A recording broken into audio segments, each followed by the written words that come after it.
আমাকে বিয়ে করেছিস কেন? আজ বাসর রাত, তবু একটা পাপ্পিও দেস না। মুখ অন্যদিকে ঘুরিয়ে রেখেছিস। কোথায় ভেবেছিলাম পর এই করবে সেই করবে, শাকচুন্নি বান্ধবীদের কথার সাথে কোনো মিল দেখছি না। বাসর রাতে নতুন বউয়ের মুখে তুই নামক ডাকটা শুনে খানিকটা অবাক হলাম। কি হলো, কিছু বলছিস না কেন? বিয়ে কেন করেছিস? কিছু করবি না? না করলে ফল কাটার ছুরি গলায় চালিয়ে দেব। এই এই, তুই ভয় পাচ্ছিস কেন? ছুরি তো চালাবো আমার গলায়, আর ফাঁসি হবে তোর। সরি, তুই করে বলে ফেললাম। আচ্ছা বাদ দেন ওইসব, তাকান আমার দিকে। আমার বুকের ঠিক বাম পাশটায় একটা তিল আছে। বুকের বাম পাশের তিল থাকলে নাকি বড় অনেক রোমান্টিক হয়। পিচ্চি বউয়ের মুখে এসব কথা শুনে বিস্ময়ের দৃষ্টিতে তাকিয়ে বলতে লাগলাম, মানে কি বলছেন এসব? এসব কি বলতে হয়? চুপচাপ ঘুমান, নইলে নিচে শুতে হবে। বয়স 15 হবে কিনা সন্দেহ আছে। কথা বলে কি এক একটা। হায় আল্লাহ, কি বলেন আপনি? আপনি না আমার স্বামী। ভাবি বলেছে স্বামীর কাছে সব বলতে হয়। আচ্ছা, আরো কোথায় কি আছে বলবো? জানেন, আমার না নাভির কাছে। আল্লাহ, আমাকে বাঁচাও। মেয়েটা তো দেখছি আমাকে পাগল বানিয়ে ছাড়বে। এই পিচ্চি, চুপ করবে তুমি? শুনেছি বাসর রাতে নাকি এই হয় সেই হয় স্বামী স্ত্রীর মাঝে। আপনি তো দেখছি কিছুই করছেন না। একটা কিসও করতে পারে। চাই রোমান্টিক আপনি। আচ্ছা, জড়িয়ে নিতে তো পারেন, তা না করে মাঝখানে কোলবালিশ দিয়ে রাখছেন। কার কাছে শুনছো? কেন, ভাবির কাছে। আর কি শুনছো? ভাবি বলেছে স্বামী যেমন যেমন করতে বলে তেমনি করতে। ও আচ্ছা, খুব ভালো তোমার ভাবিটা। এখন তুমি ঘুমিয়ে যাও। তোমার ভাবি বলেছে না স্বামী যা বলবে তাই করতে। সো তাড়াতাড়ি ঘুমিয়ে যাও। তাহলে ঘুমাবো? বাসর রাতে নাকি ঘুমায় না। তুমি কি আমাকে ড্রপ দিছো? আচ্ছা, কোলবালিশটা সরাও, মাঝখানে ইন্ডিয়া পাকিস্তান করে রাখছে। এই পিচ্চি, চুপ করবে? আমার জীবনটা নরক বানাতে এসেছি। ঘুমাও বলছি। বাসর রাতে কত কি করে শুনেছি স্বামী স্ত্রী, আর আমাকে ঘুমাতে বলছো? আচ্ছা, একটা আইডিয়া শুনবেন আপনি? আবার আইডিয়া? আচ্ছা বলো, কি বলবে? বাসর রাতে কি কি করে আপনি বলেন, আমি সব করব। আইডিয়াটা চমৎকার না? এই কতবার বলবো তোকে স্ত্রী হিসেবে মানি না, তারপরও এত প্যাস প্যাস করস কেন? আপনি না মানলে কি হবে? আমি আপনাকে মনে প্রাণে স্বামী হিসেবে মানি। বাঙালি মেয়েদের একবারে বিয়ে হয়। যখনই আল্লাহ তাআলার কালাম পড়ে 3 বার কবুল বলেছি, তখন থেকে আপনাকে স্বামী হিসেবে গ্রহণ করেছি। শুধু ইহকালে নয়, পরকালেও আপনাকে স্বামী হিসেবে আল্লাহর কাছে চাইবো। আচ্ছা, এখন তুমি ঘুমাবে নাকি নিচে নামিয়ে দিব? যত সব, জীবনটাই শেষ করে দিয়েছি। বিয়ে নিয়ে কত স্বপ্ন ছিল, ছিল বাসর রাত নিয়ে কত পরিকল্পনা, কিন্তু কপালে যে বাচ্চা মেয়েটাকে বিয়ে করতে হবে তা কখনো জানতাম না। আচ্ছা, একটা পাপ্পি দেই আপনাকে। এই বলে মুখের কাছে মুখ নিয়ে ঠোঁটের সাথে ঠোঁট মিলিয়ে দিল। আমার চোখ জোড়া বন্ধ হয়ে গেল। পিচ্চির নাকের গরম শ্বাস জানান দিচ্ছে পিচ্চি কতটা কাছে চলে এসেছে। আমি ধাক্কা দিয়ে সরিয়ে ঠাস ঠাস করে চড় বসিয়ে দিলাম। এই মেয়ে বাসর রাতের সব জাগাচ্ছে। নাকে টিপ দিলে দুধ বের হয়ে আসবে, আর সে কিনা বাসর রাত নিয়ে লাফালাফি। যত সব। হিটলারটা আমার জীবনটা এভাবে নষ্ট করে দেবে কখনো ভাবিনি। আপনি ভুল বলছেন। নাকে চাপ দিলে দুধ বের হয় না, নাকে টিপ দিলে পচা বের হয়, দুধ তো বের হয় না। আল্লাহ, কই রাখছো আমায়? এই ডেভিল মেয়ে, চুপ করবি? পিচ্চি হয়ে এত কথা বলতে হয় না। সত্যি বললে ডেভিল হয়ে যায়। আর আমি পিচ্চি না, আমার বয়স 14 বছর 3 মাস 17 দিন। মনে মনে ভাবছি মেয়েটাকে মারা ঠিক হয়নি, কিন্তু কি করব? পিচ্চি মেয়েটার জন্য হিটলারটা আমার ভবিষ্যৎটাই নষ্ট করে দিল। আচ্ছা, আপনি ঘুমান। আর আপনার হাতে ব্যথা পেয়েছেন কি? কথাটা শুনে নিজের অজান্তেই খারাপ লাগলো। পিচ্চিটার দিকে তাকাতেই মনে হচ্ছে একটা পূর্ণিমার চাঁদ। এত সুন্দর কোনো মেয়ে হতে পারে? মুখ দিয়ে রং ধনুর আভা বের হচ্ছে।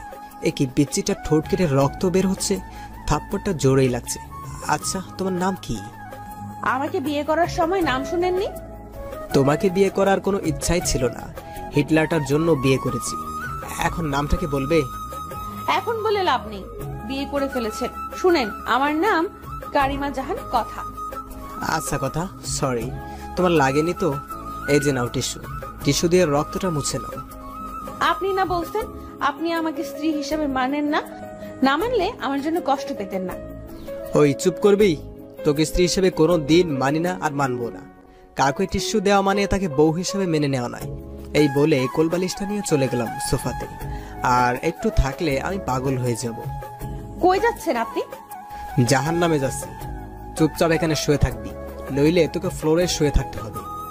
আচ্ছা ঠিক আছে।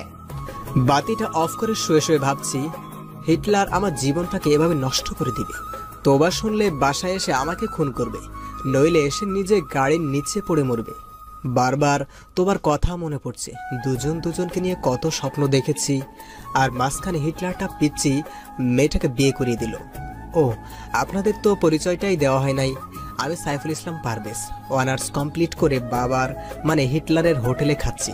হঠাৎ রুমের বাতি কে যেন জ্বালিয়ে দিল। এই পিচ্ছি, কি করো? কেন দেখতে পাচ্ছেন না আপনি? কাপড় কেন খুলছো? আমি কাপড় পরে ঘুমাতে পারি না। যত সব। এই কাপড় পরো। আর যদি কাপড় খুলতে দেখছি কি যে করব। আপনি না বললেন ঘুমাতে, এত ভারী ভারী কাপড় পরে কেউ ঘুমায়? কেউ যদিও বা না ঘুমাই, তুই ঘুমাবি। ঘুমা বলছি। বাবা, আমার স্বামী আমাকে কাপড় খুলতে দেয় না। কথাটা বলতেই মুখটা চেপে ধরলাম। এই, তোমার কি হয়েছে? এসব কি বাবাকে বলতে হয়? তো কি করব, কাপড় পরে ঘুমাতে পারি না, তাই বাবাকে ডাক দিচ্ছি। বাবা বলেছে যদি কোনো সমস্যা হয় বাবাকে বলতে। আচ্ছা, তাহলে কাপড় খুলেই ঘুমাও। কথাটা বলতে দেরি হয়েছে, মেয়েটা কাপড় খুলতে দেরি হচ্ছে না। বুঝিয়ে সুঝিয়ে কোনোরকম কাপড়টা গায়ে রাখতে বলে ঘুমিয়ে পড়লাম। সকালবেলা নুসরাত দরজা ধাক্কাচ্ছে আর ভাবি ভাবি করছে। নুসরাতের ডাকে ঘুম ভাঙতে চেয়ে দেখি সকাল হয়ে গেছে। তাই তাড়াহুড়ো করে বালিশটা নিয়ে বিছানায় রাখতেই দেখি কাঁথার কাপড় নিচে পড়ে আছে। আল্লাহ, এ কেমন বউ কপালে জুটালে, শাড়ি পরে ঘুমাতে পারে না। এই উঠো। কি হয়েছে? ওই, আমি তোর মা না। এই বলে জোরে ধাক্কা দিতেই কথার ঘুম ভেঙে যায়। কি হয়েছে? কাপড় পরে নাও। এখন আবার বলো না আমি কাপড় পরতে পারি না। আমি সত্যি কাপড় পরতে পারি না, আপনি পরিয়ে দেন। আমি পরাতে পারি না। বড় বড় কথা বলতে তো পারো, আমি ছোট না। কাপড়টাই পরতে পারো না। আর হ্যাঁ, কাপড় পরাতে পারলেও আমি তোমাকে কাপড় পরিয়ে দেব না, নিজে পরে নাও। বাবা, ও বাবা, আপনার ছেলে আমাকে শাড়ি পরিয়ে দেয় না। সাথীর মুখে সুইসাইডের কথা শুনে থমকে গেলাম। মনে হচ্ছে কেউ যেন আমার বুক থেকে কলিজাটা বের করে নিচ্ছে। কি বলবো কিছু ভাবতে পারছি না। সাথীকে বললাম কিভাবে কথার সাথে বিয়ে হয়েছে আমার। সাথীকে বললাম ওই মেয়েকে কাবিনের 6 লক্ষ টাকা দিয়ে আগামী 6 মাসের মাঝেই ডিভোর্স দিয়ে দেব বলেই সাথীকে একটা পাপ্পি দিয়ে ফোনটা রেখে দিলাম। পিছন দিকে তাকাতেই দেখি পিচ্চিটা আমার পিছনে দাঁড়ানো, চোখ থেকে অশ্রু গাল গড়িয়ে পড়ছে। আমি ফিরে তাকাতেই দৌড়ে রুমে গিয়ে দরজা লক করে দিল। যাবার আগে বলে গেল সে এ জীবন রাখবে না। আমি যাওয়ার আগে দরজা লক করে দিল পিচ্চিটা। খুব ভয় হচ্ছে। দরজার কাছে গিয়ে বললাম, প্লিজ আমার পিচ্চি বউ দরজা খোলো, আর অমন কথা বলবো না, খুব কষ্ট হচ্ছে না। মনে মনে ভাবলাম মা বাবাকে ডাক দেই, পিচ্চিটা যদি কিছু করে ফেলে। যখনই মাকে ডাক দেব তখনই পিচ্চিটা দরজা খুলে বলল, কি বললা? আমি তোমার পিচ্ছি বউ? তুমি কি করে ভাবলে আমি সুইসাইড করব আর ওই শাকচুন্নিটা তোমার সাথে ঘর করবে?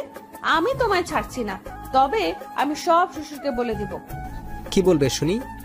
বলবো তুমি এক শাকচুন্নিকে বলছো যে তুমি তাকে বিয়ে করবে আমাকে ডিভোর্স দিয়ে। আর না, মজা করছি। আমার বউটা কত কিউট। মিথ্যা গুছিয়ে বলতে হয়। আমাকে ঢপ দিচ্ছ? আমি বাবাকে ঠিকই বলে দিব। প্লিজ কথা বলো না। বলবো না, তবে একটা শর্ত আছে। কিসের সত্য? আমাকে 5 মিনিট কিস করতে হবে। What kiss? না, লিপ কিস। সম্ভব না, প্লিজ পাগলামি করো না। কি করবা? আমি না তোমার বউ? বাসর রাতে কিছু করছো না? বিড়াল মারছো না অন্য কিছু? একটা বিড়াল ধরে মারলে কি এমন হতো? ভাবি তো বলে দিল ঠিক মতো বিড়াল মারতে, এখন আবার লিপ কিছু করতে চাচ্ছ না। আমি ছোট বলে ঠকাচ্ছ? আমি বাবাকে সব বলে দেব, বলবো যে তুমি। আচ্ছা বলছি, বাবা, ও বাবা। কথাটা বলার আগেই অনিচ্ছা সত্ত্বেও নিজেকে বাঁচাতে পিচ্চিটা ঠোঁটের সাথে ঠোঁট মিলিয়ে দিলাম। চোখ জোড়া বন্ধ হয়ে আছে। পিচ্চিটা শক্ত করে জড়িয়ে ধরে আমায় আছে। আমি ছাড়াতে চেয়েও ছাড়াতে পারছি না। হঠাৎ দরজার বাহির থেকে জান্নাত ডাকছে। জান্নাত দরজা ধাক্কা মেরে খোলার সাথে সাথেই কথাকে নিজের কাছে থেকে ছাড়িয়ে নিলাম। জান্নাত বলল যে, বাবা আপনাকে আজ অফিসে যেতে বলেছে। জান্নাতকে বললাম, বাবাকে বল আমি অফিস যাচ্ছি। বাসা থেকে বের হয়েই স্বস্তির নিঃশ্বাস নিলাম, পিচ্চিটার হাত থেকে বাঁচলাম। গাড়িতে থাকা অবস্থায় একটা মেসেজ আসলো। মেসেজে লেখা, ইমুতে আসো। ইমুতে গিয়ে দেখি সাথী হাত কেটে পিক দিয়েছে। সাথে সাথে ফোন দিলাম। কতক্ষণ রিং হওয়ার পর ফোন ধরলো সাথী। এই পাগলি, এমনটা কেউ করে? আমি যে তোমাকে ছাড়া বাঁচবো না। কি করব? তোমার বউ হয়ে তোমার বাড়িতে আমার যাওয়ার কথা ছিল। নিজের ভালোবাসার মানুষ অন্যের বুকে, যাকে নিজের থেকেও বেশি ভালোবাসলাম, আজ সে আমার না। কেন যে আল্লাহ আমাকে এসব দেখার জন্য বাঁচিয়ে রেখেছে। আমি সত্যিই বাঁচতে চাই না। যে জীবনে তোমাকে পাবো না, সেই জীবন রেখে লাভ কি বলো? প্লিজ থামবে তুমি? আমার যে আর সহ্য হচ্ছে না।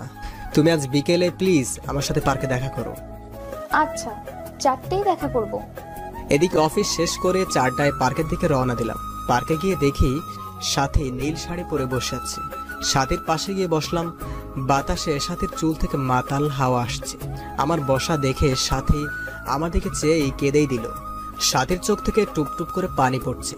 মনে হচ্ছে আমার হৃৎপিণ্ডে রক্তক্ষরণ হচ্ছে।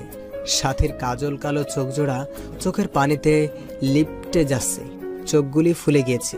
হাতের দিকে তাকাতে এই কলিজাটা কেঁপে উঠল। সাথীর হাতে ব্যান্ডেজ, বুঝতে বাকি রইল না যে এটা সাথীর পাগলামি। চোখ দিয়ে অনবরত পানি আসছে। কিভাবে ভুলবো 3 বছরের ভালোবাসা? এই, তুমি কাঁদছো কেন? তুমি না আমার প্রাণ। আর কত কষ্ট দেবে জানো? যখন শুনেছি তোমার বিয়ে হয়ে গেছে, মনে হচ্ছে প্রাণটা কেউ বের করে নিচ্ছে। কত স্বপ্ন দেখেছিলাম তোমাকে নিয়ে, সব আজ শেষ। আমায় একটু বুকে নিবে? সাথীর বলতে দেরি হয়েছে। পাগলিটাকে শক্ত করে জড়িয়ে নিতে দেরি হয়নি।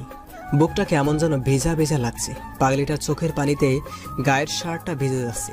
পাগলিটা এমন ভাবে জড়িয়ে ধরে আছে, মনে হচ্ছে ছোট্ট বাচ্চা ভয় পেলে যেভাবে আঁকড়ে ধরে থাকে সেভাবে জড়িয়ে আছে আমায়। এভাবে কিছুক্ষণ জড়িয়ে ধরে থাকার পর বললাম, কি হলো? আর কতক্ষণ জড়িয়ে ধরে থাকবে আমায়? সবাই ফ্যাল ফ্যাল করে তাকিয়ে আছে আমাদের দিকে। কি করব? তোমার বুকটাতেই যে আমার ঠাই। জানো রাজ, প্রতি রাতে স্বপ্ন দেখতাম তোমায় নিয়ে, কতটা ভালোবাসতাম তোমায়। কিন্তু আজ তুমি অনেক কাছের থেকেও অনেক দূরে। আমার কপালে একটা চুমু দিবে? খুব কাছে পেতে ইচ্ছে করছে তোমায়, দাও না। আবারও বুকে টেনে নিয়ে কপালে আলতো করে ভালোবাসার স্পর্শ রেখে দিলাম। আচ্ছা পারভেজ, তুমি না বলেছো ওই মেয়েকে ডিভোর্স দেবে? হ্যাঁ। তাহলে আমার মাথা ছুঁয়ে কসম করো ওকে ডিভোর্স দেবে। যদি ডিভোর্স না দাও তাহলে আমার মরা মুখ দেখবে। সাথীর কথাটা যেন কলিজায় গিয়ে বিঁধল। নিজের অজান্তে সাথীর মাথায় হাত রেখে ওয়াদা করলাম কথাকে ডিভোর্স দিব। কথাটা বলার সময় পিচ্ছির মুখটা বারবার চোখের সামনে ভেসে উঠছিল। এদিকে সাথীকে ওর বাসায় পৌঁছে দিয়ে ফোনটা বের করে দেখি 73টা মিস কল। ফোন সাইলেন্ট ছিল, তাই বুঝতে পারিনি। এদিকে সন্ধ্যায় বাসায় এসে দেখি কথা কোথাও নেই। মা বলল ফ্রেশ হতে আসছে। ফ্রেশ হওয়ার জন্য যখনই বাথরুমের দরজা ধাক্কা দিয়েছি তখনই এক চিৎকার। কথার চিৎকারে কথার দিকে তাকাতেই দেখি পিচ্চিটা শাওয়ার নিচ্ছে, শরীরে কাপড় নেই। এক দৌড়ে বাথরুম থেকে বের হয়ে সোজা রুমে গিয়ে বসে আছি। কিছুক্ষণ পর দেখি পিচ্চিটা ভেজা চুলে আয়নার সামনে গিয়ে বসলো। শাড়িটা অন্যরকম শরীরে পেঁচিয়েছে। আমার শরীরটা রাগে ফাটতেছে। বাথরুমের ঘটনার কথা মনে করে তাই গিয়ে জিজ্ঞেস করলাম, ওই পিচ্চি মেয়ে, বাথরুমে শাওয়ার নিলে দরজা লক করে নিতে হয় না? নিতে হয় তো। আমি তো জান্নাতকে বলে দিয়েছি আমি দরজা বন্ধ করে শাওয়ার নিতে পারি না, ভয় হয়। আর ওকে পাহারা দিতে বলেছি যেন কেউ না আসে। মনে মনে বলছি, এই জন্য তো ডেভিল বোনটা ওয়াশরুমে যেতে দেখে মুসকে মুসকে আসলো। এদিকে পিচ্চিটার দিকে চেয়ে দেখি পিচ্চিটার চোখে কাজল দিতে গিয়ে চোখের নিচে লেপটে ফেলেছে। যতটা না রাগ হচ্ছে তার চেয়ে বেশি হাসিই পাচ্ছে। এই গোমরা মুখ, হাসো কেন? আমি কি করব? কখনো কোনোদিন সাজিনি। কিন্তু তুমি আমাকে আদর করো না, ভালোবাসো না, তাই আমার লক্ষ্মী ননদিনীটা আমাকে এভাবে সাজতে বলেছে। কিন্তু আমি তো কাজল দিতে পারি না। দিয়ে দাও না, সেদিনের মতো শাড়ি পরিয়ে দাও না। পিচ্চিটার কথা শুনে খুব রাগ হচ্ছে। বাবা যে কি দেখে পিচ্চিটাকে আমার ঘাড়ে চাপিয়েছে। এই পিচ্চি, আরেকবার শাড়ি এবং কাজল দিয়ে দেওয়ার কথা বললে ঘর থেকে বের করে দেব। পিচ্চিটা কথাটা শুনে কান্না করে দিল। হেসকি দিতে দিতে বলল, পিচ্চিটার কথা শুনে খুব রাগ হচ্ছে। বাবা যে কি দেখে পিচ্চিটাকে আমার ঘাড়ে চাপিয়েছে। এই পিচ্চি, আরেকবার শাড়ি এবং কাজল দিয়ে দেওয়ার কথা বললে ঘর থেকে বের করে দেব। পিচ্চিটা কথাটা শুনে কান্না করে দিল। হেসকে দিতে দিতে বলল, আমাকে তাড়িয়ে দিও না। তুমি তাড়িয়ে দিলে আমি কোথায় যাব? আমার যে কেউ নেই তুমি ছাড়া। আমি রুম থেকে বের হয়ে গেলাম।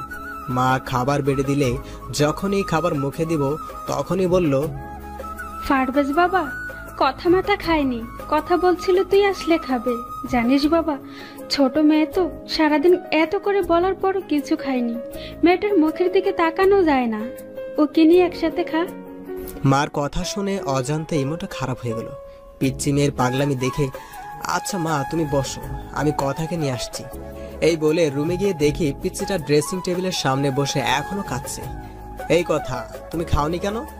স্বামীকে ছাড়া স্ত্রী কি খায়? আচ্ছা চলো একসাথে খাবো। আর হ্যাঁ, আজকের পর খাওয়ার সময় হলে খেয়ে নিবে, আমার জন্য অপেক্ষা করতে হবে না। না, আমি খাবো না। তুমি একটা পচা, আমাকে আদর করো না। খেতে পারি, তার আগে আমার চোখে কাজল পরিয়ে দিবে, কালকের মতো শাড়ি পরিয়ে দিবে। জানো, তোমার স্পর্শ আমার অঙ্গ জুড়ে থাকে। তুমি বোঝো না তোমার স্পর্শে আমি কতটা শিহরিত। নিজের অনিচ্ছা থাকা সত্ত্বেও পিসিটার চোখে কাজল এবং শাড়ি পরিয়ে দিলাম। রাতে একসাথে খেয়ে একটা বালিশ আর চাদর নিয়ে ফ্লোরে শুয়ে পড়লাম। পিচিটাকে খাটে শুতে দিলাম। এদিকে পিচিটা খাটে শুয়ে থাকবার জন্য বললেও ধমক দিতেই আর কিচ্ছু বলেনি। এদিকে রাতে ঘুমিয়ে গেছি, হঠাৎ বুকটা ভারী ভারী লাগছে। চোখ খুলতেই ভূত দেখার মতো ভয় পেলাম, কারণ কথা আমার বুকের উপর শুয়ে আছে। চাঁদের আলো জানালার কাজ ভেদ করে পিচিটার মুখে পড়েছে। এত মায়াবী লাগে কেন মেয়েটাকে চাঁদের আলোয়? না দেখলে অজানায় থেকে যেত। হঠাৎ সাথীর কথা মনে হতেই পিচিটাকে বুক থেকে সরিয়ে দেওয়ার জন্য ধাক্কা দিতেই আরো শক্ত করে জড়িয়ে ধরল। এই কি করছো? ওঠো বলছি।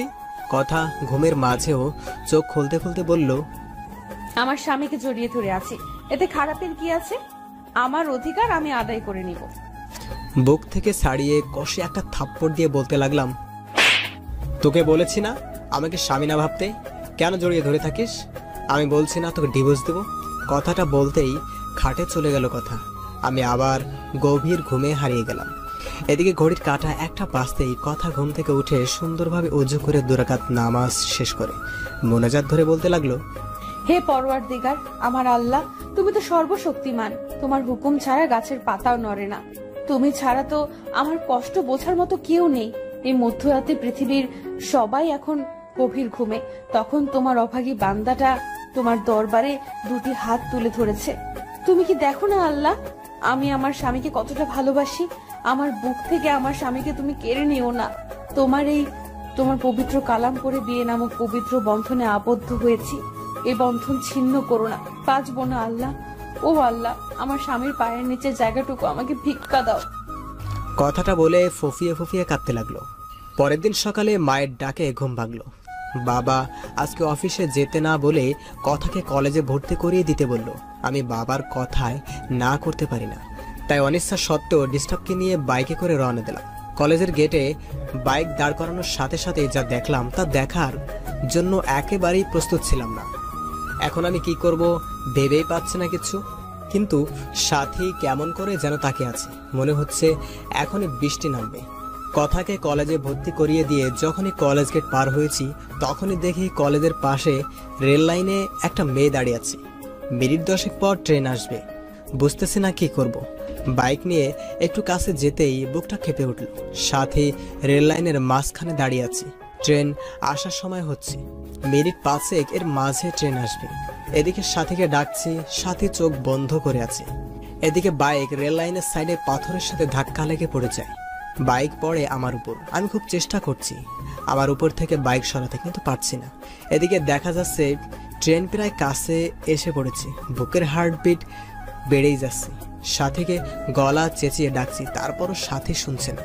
না, এই দৃশ্য আমি সহ্য করতে পারবো না। মনে মনে আল্লাহ তাআলার কাছে সাহায্য চাচ্ছি। চোখ দিয়ে নীরবেই অশ্রু ঝরছে, হাঁটু কেটে রক্ত বের হচ্ছে, বুকটা ফেটে যাচ্ছে। পাগলের মতো আল্লাহকে ডাকছি আর বাইক সরাতে চেষ্টা করছি। মনে মনে বলছি, হে আল্লাহ, আমাকে শক্তি দাও বাইক সরানোর। আমার হৃদয়টা রেল লাইনের মাঝে। হে পরম করুণাময়, রহম করো তোমার বান্দাকে। আর বাইক সরানোর জন্য চেষ্টা করছি, এদিকে আল্লাহর নাম নিয়ে বাইক ধাক্কা দিতেই বাইক সরে যায়। এদিকে ট্রেন প্রায় কাছে এসে পড়েছে। দৌড়ে গিয়ে সাথীকে রাস্তা থেকে সরিয়ে বুকে জড়িয়ে নিলাম। সাথী কাঁদছে, এখনো হাঁটু থেকে রক্ত বের হচ্ছে। সাথী কান্না করে করেই আমার শার্ট ভিজিয়ে দিচ্ছে। এদিকে সাথীকে বুক থেকে ছাড়িয়ে কষে একটা থাপ্পড় দিয়ে বললাম, এই পাগলি, কেন এমন পাগলামি করছো? জানো না তোমাকে ছাড়া আমি নিজেকে ভাবতে পারি না? কেন মরতে যাচ্ছিলে? আমি তো সেই কবেই মারা গিয়েছি তখনই যখন শুনেছি আমার ভালোবাসার মানুষ অন্য মেয়েকে বিয়ে করেছে। চোখ দিয়ে আষাঢ় শ্রাবণ ঝর্ণা ধারা নেমেছি। বিরহের অনলে প্রতিনিয়ত পড়ছি আমি। আমার দেহটা ছাড়া আত্মাটা সেই কবেই মরে গেছে। জানো, আজ যখন তোমার বাইকের পিছনে ওই মেয়েটাকে দেখলাম, কলিজাটা ফেটেই যাচ্ছিল আমার। মনে হচ্ছে দম বন্ধ হয়ে মারা যাব। আমি তোমার পাশে অন্য কাউকে সহ্য করতে পারি না। কি করব? তোমাকে একজন জড়িয়ে ধরে থাকবে আর আমি কিভাবে দেখব? তাই ট্রেনের নিচে পড়ে তুমিহীনা এই জীবন নিঃশেষ করতে চেয়েছিলাম। কেন বাঁচালে আমাকে? আমি যে তিলে তিলে শেষ হয়ে যাচ্ছি। বলতে পারো কেন এতটা ভালোবাসার পরও তুমি আমার নও? কেন আজ তোমার বুকে অন্যজনের ঠাঁই? যে স্বপ্নগুলো তোমায় নিয়ে দেখতাম, সেই স্বপ্ন অন্য কেউ নিয়ে দেখে। প্লিজ তুমি আমাকে গলা টিপে হত্যা করো, আর নয়তো বা তোমার পায়ের নিচে আমাকে একটু জায়গা দাও। জানো পারবেশ, তুমি বিয়ে করার পর একটা রাতও আমি ঘুমাতে পারি না। প্রতিটা রাতে কেঁদে কেঁদে বালিশ ভিজিয়েছি। তোমার বুকে একটু জায়গা দিবে? একটু জড়িয়ে নাও না প্লিজ, নাও না প্লিজ প্লিজ। কান্না করতে করতে কথাগুলো বলল সাথী। সাথীর মুখে এমন কথা শুনে বুকের বাঁ পাশটা চিনচিনে ব্যথা করছে। চোখ দিয়ে টুপটাপ করে পানি গাল বেয়ে গড়িয়ে পড়ছে।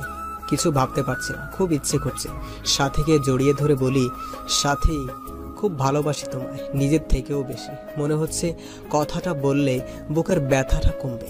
তাই সাথীকে হেঁচকা টান দিয়ে শক্ত করে বুকে জড়িয়ে নিলাম। কপালে একটা চুমু দিয়ে বললাম, বড্ড ভালোবাসি, খুব বেশি ভালোবাসি তোমায়, হয়তো নিজের জীবনের চেয়েও বেশি ভালোবাসি। পাগলিটা কেঁদে কেঁদে শার্টটা ভিজিয়ে ফেলছে। পাগলিটা আরো শক্ত করে জড়িয়ে আছে আমায়। এদিকে সাথীকে বললাম, খুব শীঘ্রই আমরা বিয়ে করছি, কথাকে খুব তাড়াতাড়ি ডিভোর্স দিচ্ছি। সাথী ডিভোর্সের কথা শুনে আবারও জড়িয়ে ধরে কপালে চুমু দিয়ে চলে গেল। এদিকে ফোনের দিকে তাকিয়ে দেখি 2টা বেজে গেছে। তার মানে 30 মিনিট আগে কলেজ ছুটি হয়ে গেছে। তাড়াতাড়ি বাইক স্টার্ট দিয়ে কলেজের সামনে যেতেই অবাক হয়ে গেলাম। অনেকগুলো মেয়ে জমা হয়ে আছে। কাছে গিয়ে দেখি কথা ছোট বাচ্চার মতো কাঁদছে। কয়েকটা মেয়ে বোঝাচ্ছে। আমি কাছে যেতেই দৌড়ে এসে জড়িয়ে ধরে কাঁদতে কাঁদতে বলল, আমি আর কলেজে আসবো না, তুমি আমায় ভালোবাসো না। কখন কলেজ ছুটি হয়েছে? ছেলেরা কিরকম ভাবে আমার দিকে তাকায়, আমার ভয় লাগে না? সবাইকে বলে দিচ্ছি, আমার দিকে তাকালে চোখ তুলে ফেলবে আমার বর। ঠিক বলেছি তো? সবাই হাসছে মুখ ধরে। পাশ থেকে একটা মেয়ে বলে ফেললো, ভাইয়া, পৃথিবীতে খুব কম ছেলেই আপনার স্ত্রীর মতো বউ পায়। একটা মেয়ে যে স্বামীকে এত ভালোবাসতে পারে, সারাটা দিন ক্লাসের মাঝে আপনার কথাই বলেছে। আপনি নিতে আসতে দেরি করেছেন বলে ছোট বাচ্চা মেয়ের মতো কাঁদতে, হাসিও পাচ্ছে আবার কান্নাও আসছে। এখনকার যুগে এমন মেয়েও পাওয়া যায়? এদিকে কথাকে বাইকে উঠাতেই শক্ত করে জড়িয়ে ধরলো। মনে হচ্ছে খুব ভয় পাচ্ছে। কথাকে বাসায় নিয়ে আসার পর মাকে কান্না করে করে সব বলল। রাগে আমার শরীর ঘ্যান ঘ্যান করছে। দুপুরে খেয়ে বন্ধুদের সাথে আড্ডা দিতে চলে গেলাম।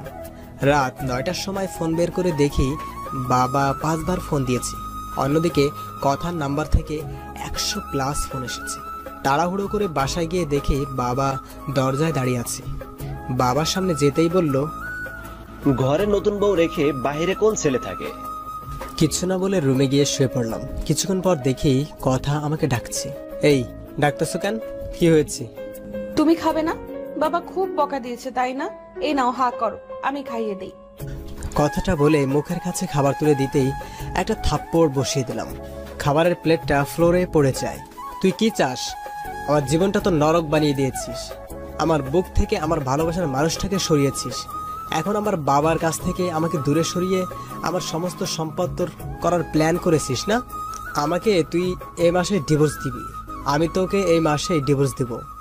তোমার সাথে খাবো বলে খাইনি, ক্ষমা করে দিও। এতিম তো, এতিমখানায় বড় হয়েছি, তাই বাবা মার আদর পাইনি। তোমার মা বাবাকে নিজের মা বাবা করে নিয়েছিলাম, শুধু ভালোবাসা চেয়েছিলাম। এতিম হয়ে জন্ম নিলেও সম্পদের প্রতি কোনো মোহ নেই। কথা দিকে চেয়ে দেখে কাঁদছে, চোখগুলি লাল হয়ে গেছে। ন্যাকা কান্না দেখে শরীরটা রাগে ফেটে যাচ্ছে। দুই নয়নে দেখতে মন চাচ্ছে না কথাকে। এই এতিম মেয়েটার জন্যই আজ সাথে মরতে বসেছিল। এই তুই এখানে কাঁদবি না প্লিজ, তোর অলক্ষণে চেহারা নিয়ে আমার সামনে থেকে দূর হ প্লিজ। কথাটা বলেই শুয়ে পড়লাম। এদিকে কথা সুন্দর করে উজ্জু করে শ্বশুরের দেওয়া কোরআনটা পড়েই নামাজে দাঁড়িয়ে গেল। নামাজ শেষ করলো কে দেখে দে। নামাজ শেষ করে আজকেও মোনাজাত ধরে আল্লাহর কাছে অনেকক্ষণ কাঁদলো। মোনাজাত শেষে রুমে গিয়ে শুয়ে পড়ল।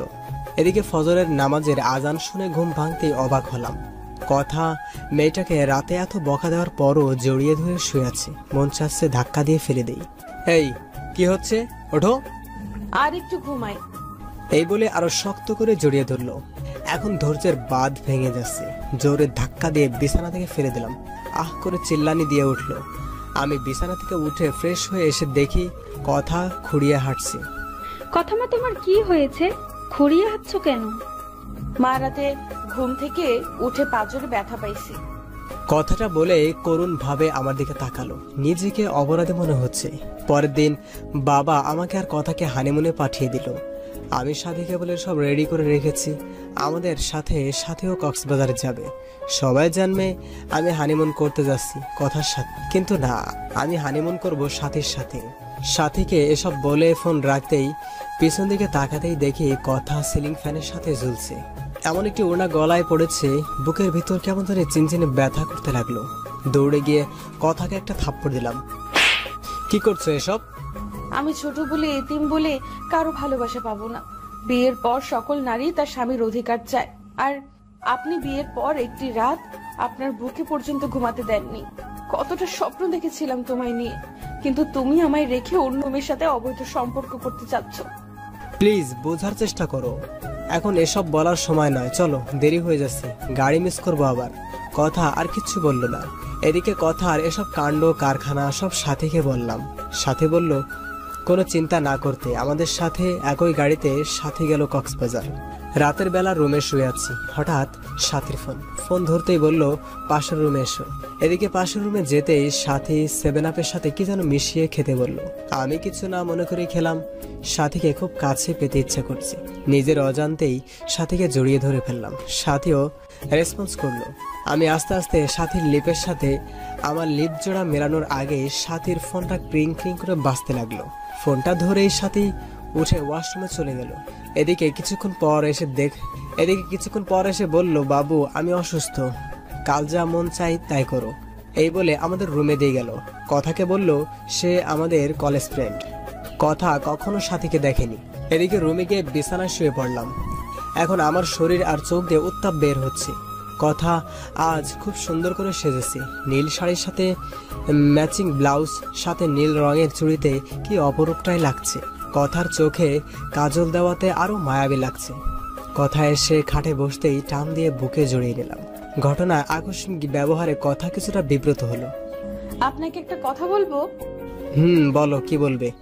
আপনার কাছে একটা জিনিস চাইবো, দিবেন তো আমাকে? আচ্ছা বলো, দেওয়ার মতো হলে দিব।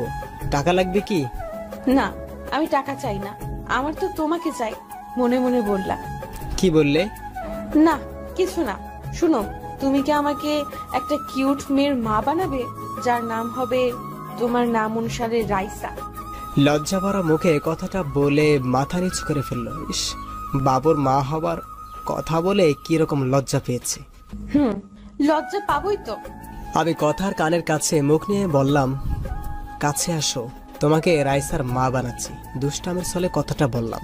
কথা ছোট বাচ্চার মতো আমার বুকে মুখ লুকালো। আমি কথার কপালে একটা চুমু দিয়ে আরো শক্ত করে জড়িয়ে ধরলাম। পিচ্চিটা তার ঠোঁট জোড়া আমার ঠোঁটের সাথে মিলিয়ে দিল। এরপর নারী পুরুষের সবচেয়ে ঘনিষ্ঠ কিছু মুহূর্ত পার করলাম। তারপর বুকে জড়িয়ে শুয়ে পড়লাম। সকালে ঘুম থেকে উঠে দেখি কথার কাপড় চোপড়ের কিছু ঠিক নেই। আমার শরীরের বিভিন্ন জায়গায় লিপস্টিকের দাগ। পিচ্চিটা এখনো শক্ত করে জড়িয়ে ধরে আছে আমায়। রাতের কথা মনে হতে লাফ দিয়ে উঠলাম। এ কি করলাম আমি তো কথাকে ডিভোর্স দিব। তবে কেনই বা তার সতীত্ব হরণ করলাম? মাথায় কাজ করছে না। কথাকে আজ খুব খুশি খুশি লাগছে। বিয়ের পর কখনোই এতটা খুশি দেখিনি ওকে। তবে কেনই বা তার সতীত্ব হরণ করলাম?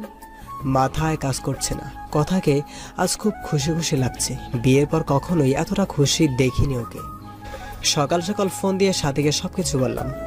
সাথী আমার কথা শুনে তেলে বেগুনে ফুলে উঠল। সাথীকে বললাম, সবকিছু তোমার জন্যই হয়েছে।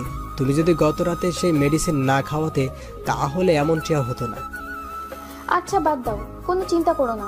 কাল তোমাকে একটা পিল দেব, সেটা খাইয়ে দিও, তাহলেই হবে। তাহলে আর কোনো চিন্তা করতে হবে না।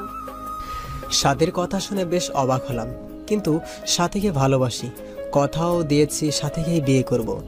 তাই আর কোনো কিছু চিন্তা না করে রাজি হয়ে গেলাম। পরের দিন রাত্রে একটা পিল নিয়ে বললাম, খেয়ে নাও তো পিলটা। কিসের পিল এটা? আমি তো সুস্থ, আপনি কিসের পিল খেতে বলছেন আমাকে? তোমাকে মিথ্যা বলে লাভ নেই, ক্ষমা করে দিও। সেদিনের রাত্রে তোমার সাথে যা হয়েছে তার নিছক একটি দুর্ঘটনা মাত্র। আমি জানি তুমি যা হারিয়েছো তা পৃথিবীর বিনিময়ে ফিরিয়ে দিতে পারবো না। আমি ডিভোর্স পেপার রেডি করে রেখেছি, তাই আমি চাই না আমার সন্তান তুমি গর্ভে ধারণ করো। চিন্তা করো না, ডিভোর্সের সাথে তোমাকে 20 লাখ টাকার একটা চেক দিয়ে দিচ্ছি, সময় করে ব্যাংক থেকে তুলে নিবে। এদিকে আমার কথাটা শুনে আমার দুপা চাপটে ধরে বলতে লাগলো, প্লিজ আপনি আমার গর্ভের সন্তান নষ্ট করতে বলবেন না।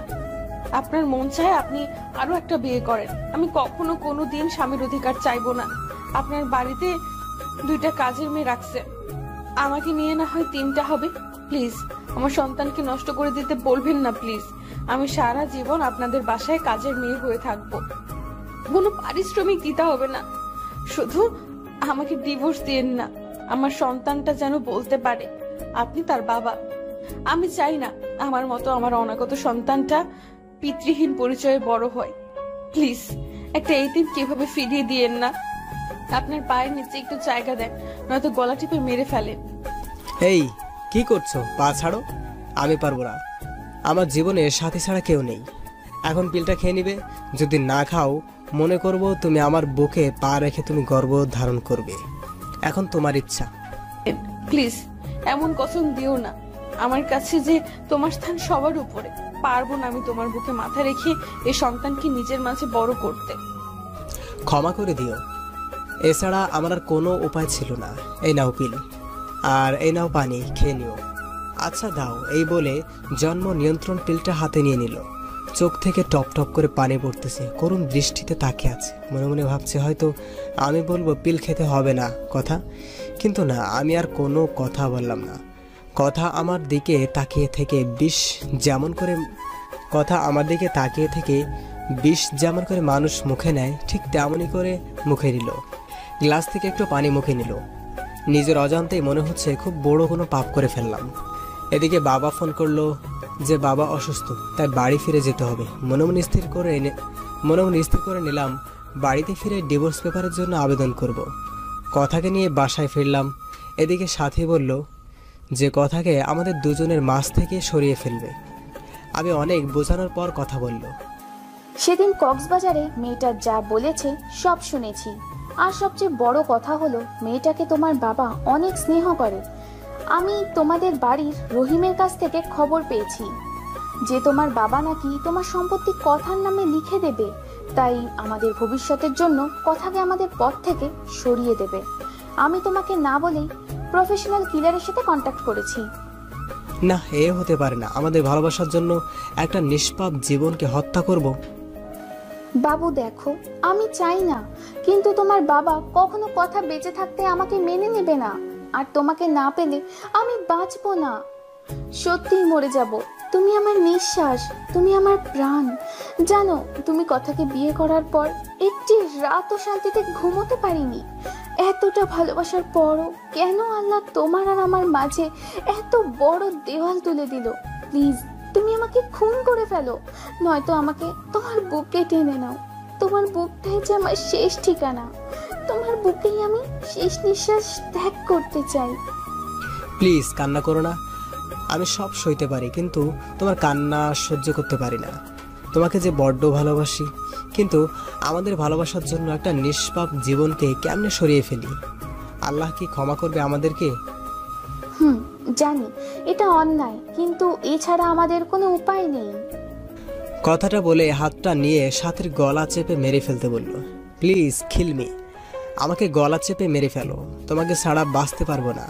যেন পারবে মেয়েরা সব ভাগ দিতে পারে, তবে একটা ভাগ ছাড়া, তা হলো তার ভালোবাসার ভাগ। আমার সহ্য হয় না কথাকে। যে বুকে আমার থাকার কথা সে বুকে সে মেয়েটা থাকে। যে স্বপ্ন তোমাকে নিয়ে দেখেছি সে স্বপ্ন পূরণ করছে মেয়েটা। আমাকে তুমি হত্যা করতে পারবে না, পারবে না তোমার সেই স্ত্রীর কথাকেও হত্যা করতে, কিন্তু তোমাকে আমায় হত্যা করতে হবে না। তুমিহীনা এই জীবন দিয়ে আমি কি করব? কথাটা বলে কাঁদতে কাঁদতে ব্লেড দিয়ে হাত পোঁছ দিল। হাত থেকে ফিরকি দিয়ে রক্ত বের হতে লাগলো। সাথীর চোখ দিয়ে টুপটাপ করে পানি পড়তে লাগলো। সাথীর রক্ত দেখে নিজের কলিজাটা ফেটে যাচ্ছে। ঠাস করে চড় বসিয়ে দিলাম সাথীর গালে। আমার থাপ্পড় খেয়ে ফুফিয়ে কাঁপতে লাগলো। শক্ত করে জড়িয়ে ধরলাম সাথীকে। সাথীকে শক্ত করে জড়িয়ে ধরে বলতে লাগলাম, কেন এইভাবে পাগলামো করছো? তোমাকে ছাড়া আমি কেমনে বাঁচবো? কথাকে তাহলে খুব শীঘ্রই আমাদের মাছ থেকে সরিয়ে আমার ময়না পাখিটিকে আপন করে নিব। বুকের ভেতর চাপা কান্নার আওয়াজ পেলাম। সাথীকে ছেড়ে দিয়ে সাথীর কপালে ভালোবাসার স্পর্শ এঁকে দিলাম। সাথীকে বাসায় ড্রপ করে বাসায় আসতে দেখি কথা খাবার নিয়ে বসে আছে। রাত প্রায় 10টা। আমি কিছু না বলে শুয়ে পড়লাম। আপনি খাবেন না? কিছু খেয়েছেন? মন খারাপ আপনার? হ্যাঁ, বাইরে থেকে খেয়ে এসেছি। আর হ্যাঁ মন খারাপ আমার। আর তার কারণ তুই। পিছিটার দিকে তাকিয়ে দেখি কাঁদবে কাঁদবে ভাব। কম্বলটা টান দিয়ে শুয়ে পড়লাম। মাঝরাতে ঘুম ভাঙতে দেখি কেউ একজন শক্ত করে জড়িয়ে রেখেছে আমায়। চোখ খুলেই দেখি পিচ্ছিটা আমার বুকে। চাঁদের আলো পিচ্ছিটার মুখে এসে পড়ছে। চুলগুলো রং পাল্টাচ্ছে। হঠাৎ নিচের দিকে তাকিয়েই চোখ কপালে উঠল। পিচ্ছিটা শাড়ি খুলে নিচে ফেলে দিয়েছে। আমি জানি কথা শাড়ি পরে ঘুমাতে পারে না, কিন্তু 3 পিস তো পরে ঘুমায়। তাহলে আজ ইচ্ছা করে এমন করছে। আজ পিচ্ছিটাকে এত সুন্দর লাগছে। মাথার চুলগুলো কপাল পেরিয়ে মুখে এসে পড়েছে। মন চাচ্ছে ফু দিয়ে চুলগুলো কপাল থেকে সরিয়ে আলতো করে কপালে ভালোবাসার পরশ এঁকে দেই। একই আমার গায়ে লিপস্টিকের দাগ। মনে মনে ভাবছি আজ মনে হয় পুরুষ ধর্ষণ করেছে। আমার বুকে লিপস্টিকের দাগ দেখে বিস্মিত হলাম। কথার ঠোঁটের দিকে তাকিয়ে দেখি ঠোঁটে এক বিন্দু লিপস্টিক নেই। মনে মনে ভাবছি পিচ্ছিটা কি সর্বনাশ করছে। তবে আজ কেন পিচ্ছিটাকে এত সুন্দর লাগছে? মন চাচ্ছে সারা জীবনের জন্য আপন করে নেই। হয়তো কথার সৃষ্টি হয়েছে আমার জন্য, কিন্তু না, আমার বুকে সাথী ছাড়া অন্য কারোর জায়গা নেই। আমার মন প্রাণ জুড়ে শুধু সাথী। তাই কথাকে কয়েকবার ডাক দিলাম, উঠল না। তাই জোরে ধাক্কা দিতেই চোখ কসলিয়ে কসলিয়ে উঠল। আমি বললাম, কি ব্যাপার? আমার গায়ে লিপস্টিকের দাগ কেন? আর তুমি কেন আমার বিছানায় শুয়েছ? আমার না খুব ভয় করছিল। আর রাতে আমি কিছুই করিনি, সব আপনি করছেন। আমি তো আপনার সাইডে ঘুমিয়েছিলাম। আপনি জোর করে বুকে টেনে নিয়েছেন। আপনাকে মনে করেছিলাম এমনিই অনেক ভালো, কিন্তু ঘুমের ঘরে আপনি যে এত ডেভিল। না, ডেভিল না, শুধু টেবিলের বস। আমার লিপ কিস করেছেন, ঘাড়ে কিস করেছেন, বুকে কিস। এই চুপ, অসভ্য মেয়ে। আর কিছুক্ষণ পর বলবে আমার আর কত জায়গায় করেছি, বলতে হবে না। আপনি ঘুমাননি তাহলে? সব জেগে থেকে ইচ্ছে করেই করেছেন? এই পিচ্ছি, চুপ করবে? মিথ্যা বলতে লজ্জা করে না? তোমার শাড়ি কে খুলেছে? হ্যাঁ, শাড়ি কেন খাটের নিচে ফেলে রেখেছো? শাড়ি পরতে পারো না, বিয়ে বসেছো কেন? আমি না হয় শাড়ি পরতে পারি না, নিজে তো লুঙ্গিটাও পরতে পারো না, আবার অন্যকে শাড়ি পরার কথা বলে। পিচ্ছিটার কথা শুনে নিজের দিকে তাকাতে চোখ বন্ধ করে ফেললাম। চাদরটা গায়ে জড়িয়ে কষে একটা থাপ্পড় দিলাম কথাকে। থাপ্পড়টা খেয়ে মাটিতে পড়ে গেল। আমার রাগ চরমে উঠে গেছে। রাগের মাথায় বলতে লাগলাম, তুই মরতে পারিস না? আমার জীবনটাকে নষ্ট করে দিয়েছিস। জন্ম নিয়ে তোর মা বাবাকে খেয়েছিস, এখন আমাকেও খাবি নাকি? আর তোকে না বলছি ডিভোর্স দিব, তারপরও কেন আমার বিছানায় আসিস? আরেকদিন যদি আমার বিছানায় আসিস তাহলে প্রয়োজনে তোকে খুন করে জেলে যাব। আপনাকে খুব কষ্ট দিয়েছে তাই না? আপনার কোথাও লাগেনি তো? আপনার হাতে কি ব্যথা পেয়েছেন? জানেন আল্লাহ কেন যে আমাকে বাঁচিয়ে রেখেছে? ছোটবেলায় অনাথ আশ্রমে বড় হয়েছি, দেখিনি মায়ের মুখ। মা ডাকটাও কখনো ডাকতে পারিনি বাবার কাছে আবদারের সুরে কিছু চাইতে। কখনো বাবার কাছে চড়ে ঘুরতে পারিনি, পারবই বা কিভাবে? বাবাকে তো কখনো দেখিনি। আর এখন আসছে আপনাকে জ্বালাতে। জানেন আত্মহত্যা মহাপাপ, সেজন্যই হয়তো বেঁচে আছি। তা না হলে কখনোই আপনার পথের কাটা হতাম না। আপনার বাড়ির দাসী করে রেখে দিয়ে পারিশ্রমিক হিসাবে সকাল বিকাল রাতে এভাবে থাপ্পড় দিয়ে, তবুও তো দাসী হয়ে আপনার হাতের স্পর্শটা পাবো। আসি, কি করব, ভয় পাই তো, তাই আপনার বুকটাকে নিরাপদ মনে করে শুয়েছিলাম। ক্ষমা করে দিবেন এই এতিমটাকে। পিসিটার কথা শুনে নিজের কাছে খুব খারাপ লাগছে। এভাবে মারাটা ঠিক হয়নি। সবচেয়ে খারাপ লাগছে যখন দেখলাম পিসিটার ঠোঁট কেটে রক্ত পড়ছে। পরের দিন মা বাবা জান্নাতকে নিয়ে নানি বাড়িতে গেল। সাথীকে ফোন দিলে সাথী বাড়িতে আসে। এদিকে সাথী আজ পিঙ্ক কালারের একটা শাড়ি পরেছে, হালকা লিপস্টিকের সাথে চুলগুলো ছেড়ে দিয়েছে। সাথী আসলেই সাথীকে নিয়ে বেডরুমে ঢুকে পড়ে। কথা অবাক নয়নে তাকিয়ে আছে, চোখটা ছলছল করছে, মনে হচ্ছে কখন জানি বৃষ্টি নামবে। কি হলো, দরজা দাঁড়িয়ে আছো কেন? আজ তুমি জান্নাতের রুমে থাকবে, আজ রাত্রে আমাদের এই রুমে আসবে না। আর আজ রাত্রে আমাদের এই রুমে আসবে না, বিরক্তি করতে। আর হ্যাঁ, আমাদের দুজনের জন্য খাবার দিয়ে যেও। এদিকে কথা আমার মুখের দিকে তাকিয়ে মাথা নাড়িয়ে হ্যাঁ সূচক জবাব দিল। কথা চলে গেল। সাথী এসে জড়িয়ে ধরে বলতে থাকে, এদিকে আমার হাতটা সাথীর স্পর্শকাতর জায়গায় সাথীর নিঃশ্বাস ভারী হয়ে আসছে। ঠোঁট জোড়া সাথীর ঠোঁট জোড়াকে আবদ্ধ করে ফেলবে ঠিক তখনই কথা খাবার নিয়ে রুমে ঢুকে পড়ে, কোনো প্রকার নক না করে। আমি সাথীকে ছেড়ে দিই। কথার দিকে তাকিয়ে বুঝতে পারলাম কাঁদছে। কথা ভাবেনি আমি এতটা নিচে নেমে যাব, কিন্তু কথা জানতো না আমার কলিজার টুকরা হচ্ছে সাথী। সাথী আমার জীবন মরণ, আমার ভালোবাসা সব সাথীর জন্য। কথা খাবার রেখে চলে গেল। চোখ দিয়ে পানি পড়ছে, দেখা গেল কথার। এদিকে সাথীর সাথে গল্প করতে করতে কখন যে আমি আর সাথী ঘুমিয়ে যাই খেয়াল নেই। সাথে সাথে ফিজিক্যালি রিলেশন করতে চাইলেও সাথী বিয়ের পরের কথা বলে। আমরা সিদ্ধান্ত নিয়েছি 1 সপ্তাহ পর বিয়ে করব, তাই আর জোর করিনি। এদিকে মাঝরাতে কারো চাপা কান্নার আওয়াজে ঘুম ভেঙে যায়। চোখ খুলতে দেখি বিথি সাথী আমার বুকে। সাথীকে বুক থেকে সরিয়ে কান্নার আওয়াজ কোথা থেকে আসছে তা দেখার জন্য রুমের বাইরে বের হতেই যা দেখলাম তা দেখার জন্য একেবারে প্রস্তুত ছিলাম না। কবে যে পাবো তোমায় সারা জীবনের জন্য, কবে তোমার বুকে মাথা রেখে ঘুমাবো। কথা যায় নামাজে বসে আছে, দেখে মনে হচ্ছে মোনাজাত ধরে আছে। মাঝে মাঝে ফুফিয়ে কান্নার আওয়াজ আসছে রুম থেকে। আমি আর একটু কাছে যেতে শুনলাম কথা বলছে, হে আল্লাহ, আমার পরম করুণাময় আল্লাহ তাআলা, তোমার দরবারে 2টি হাত তুলে ধরেছি। আল্লাহ, শুনেছি মাঝরাত নাকি তুমি প্রথম আসমানে এসে বান্দাদের ফরিয়াদ শোনো, শুনবে না? জানো আল্লাহ, দুনিয়াতে মানুষ কষ্ট পেলে মা বাবাকে বলে, তুমি তোমার মা বাবাকে উঠিয়ে নিয়েছো। তুমি ছাড়া যে আসমানের উপরে জমিনের নিচে কেউ নেই আমার। শুনতে পাচ্ছ কি আমার কথা? দুনিয়াতে সন্তান কান্না করে দিলে মা দৌড়ে আসে, সন্তানকে কোলে তুলে নিয়ে গালে মুখে চুমু দিয়ে বলে, কি হয়েছে আমার লক্ষ্মী সোনা, কাঁদে না। হে আল্লাহ, তুমি তো দুনিয়ার মায়েদের চেয়ে লাখো কোটি গুণ তোমার বান্দাদের বেশি ভালোবাসো। তুমি তো সব দেখো হে মাবুদ। আমার স্বামী আজ অন্যের বুকে শুয়ে আছে, আমার কলিজাটা ফেটে যাচ্ছে। আল্লাহ, আমার মা বাবাকে তুমি তোমার কাছে নিয়ে নিলে, আমাকে কেন রেখেছো? আমাকে কষ্ট দিতে তোমার যদি ভালো লাগে দাও, আরো কষ্ট। আল্লাহ, আমি যার সইতে পারছি না, একজন পতিতা নারীও তার স্বামীর ভাগ অন্য কাউকে দিবে না। আর আমি এতটাই অভাগী, জন্ম নেওয়ার পর না পেলাম মা বাবার ভালোবাসা, না পেলাম স্বামীর ভালোবাসা। আজ আমার স্বামী আমাকে বের করে দিয়ে অন্য মেয়ের সাথে রাত্রি যাপন করছে। হে আল্লাহ, আর কত কাঁদবো? কত কাঁদলে তোমার রহমতের সাগরে টান লাগবে? আর কত অশ্রু বিসর্জন দিলে তোমার আরশ কুরসি কেঁপে উঠবে? কত কাঁদলে তোমার রহমত আর রহিম নামের দয়ার সাগরে টান লাগবে? তুমি না বলেছো এতিমদের অভিভাবক তুমি না বলেছো যার কেউ নেই তুমি আছো? আল্লাহ, এতিম মানুষের চোখের পানি তোমার দেখতে কি খুব বেশি ভালো লাগে? আর যে আমি পারছি না। হে রহিম রহমান, আমার আল্লাহ, আমার স্বামীকে আমার করে দাও। আমার স্বামীকে তোমার জান্নাতে নিয়ে একসাথে থাকতে চাই। ও আমার আল্লাহ, তোমার এতিম গুনাহগার বান্দি কাঁদে, তুমি দেখো না গো আল্লাহ, কষ্ট দিবে দাও, আরো কষ্ট দাও। আমার স্বামীকে আলাদা করে দিও না, আমার বেঁচে থাকার অবলম্বন কেড়ে নিও না। হে আল্লাহ, আমার স্বামী আমাকে এত মারে, এত কষ্ট দেয়। তুমি তো দেখেছো, আমাকে 3বার থাপ্পড় দিয়েছে, 3বারই আমার ঠোঁট কেটে রক্ত বাহির হয়ে গেছে।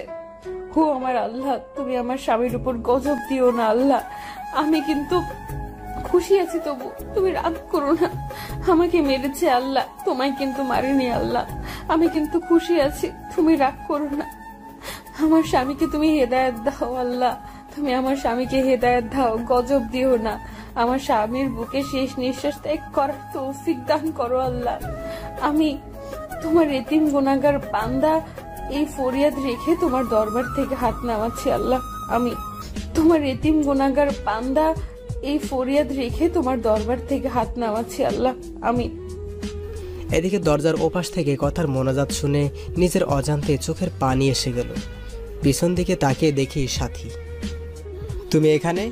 আর আমি সারা বাড়ি তোমাকে খুঁজতেছি। এই তুমি কাঁদছো কেন? কথাটা বলেই সাথী কান্না করে দিয়ে বলল, কখনো আমায় ছেড়ে যাবে না তো? আমি ভয়ানক একটা স্বপ্ন দেখলাম তোমায় নিয়ে।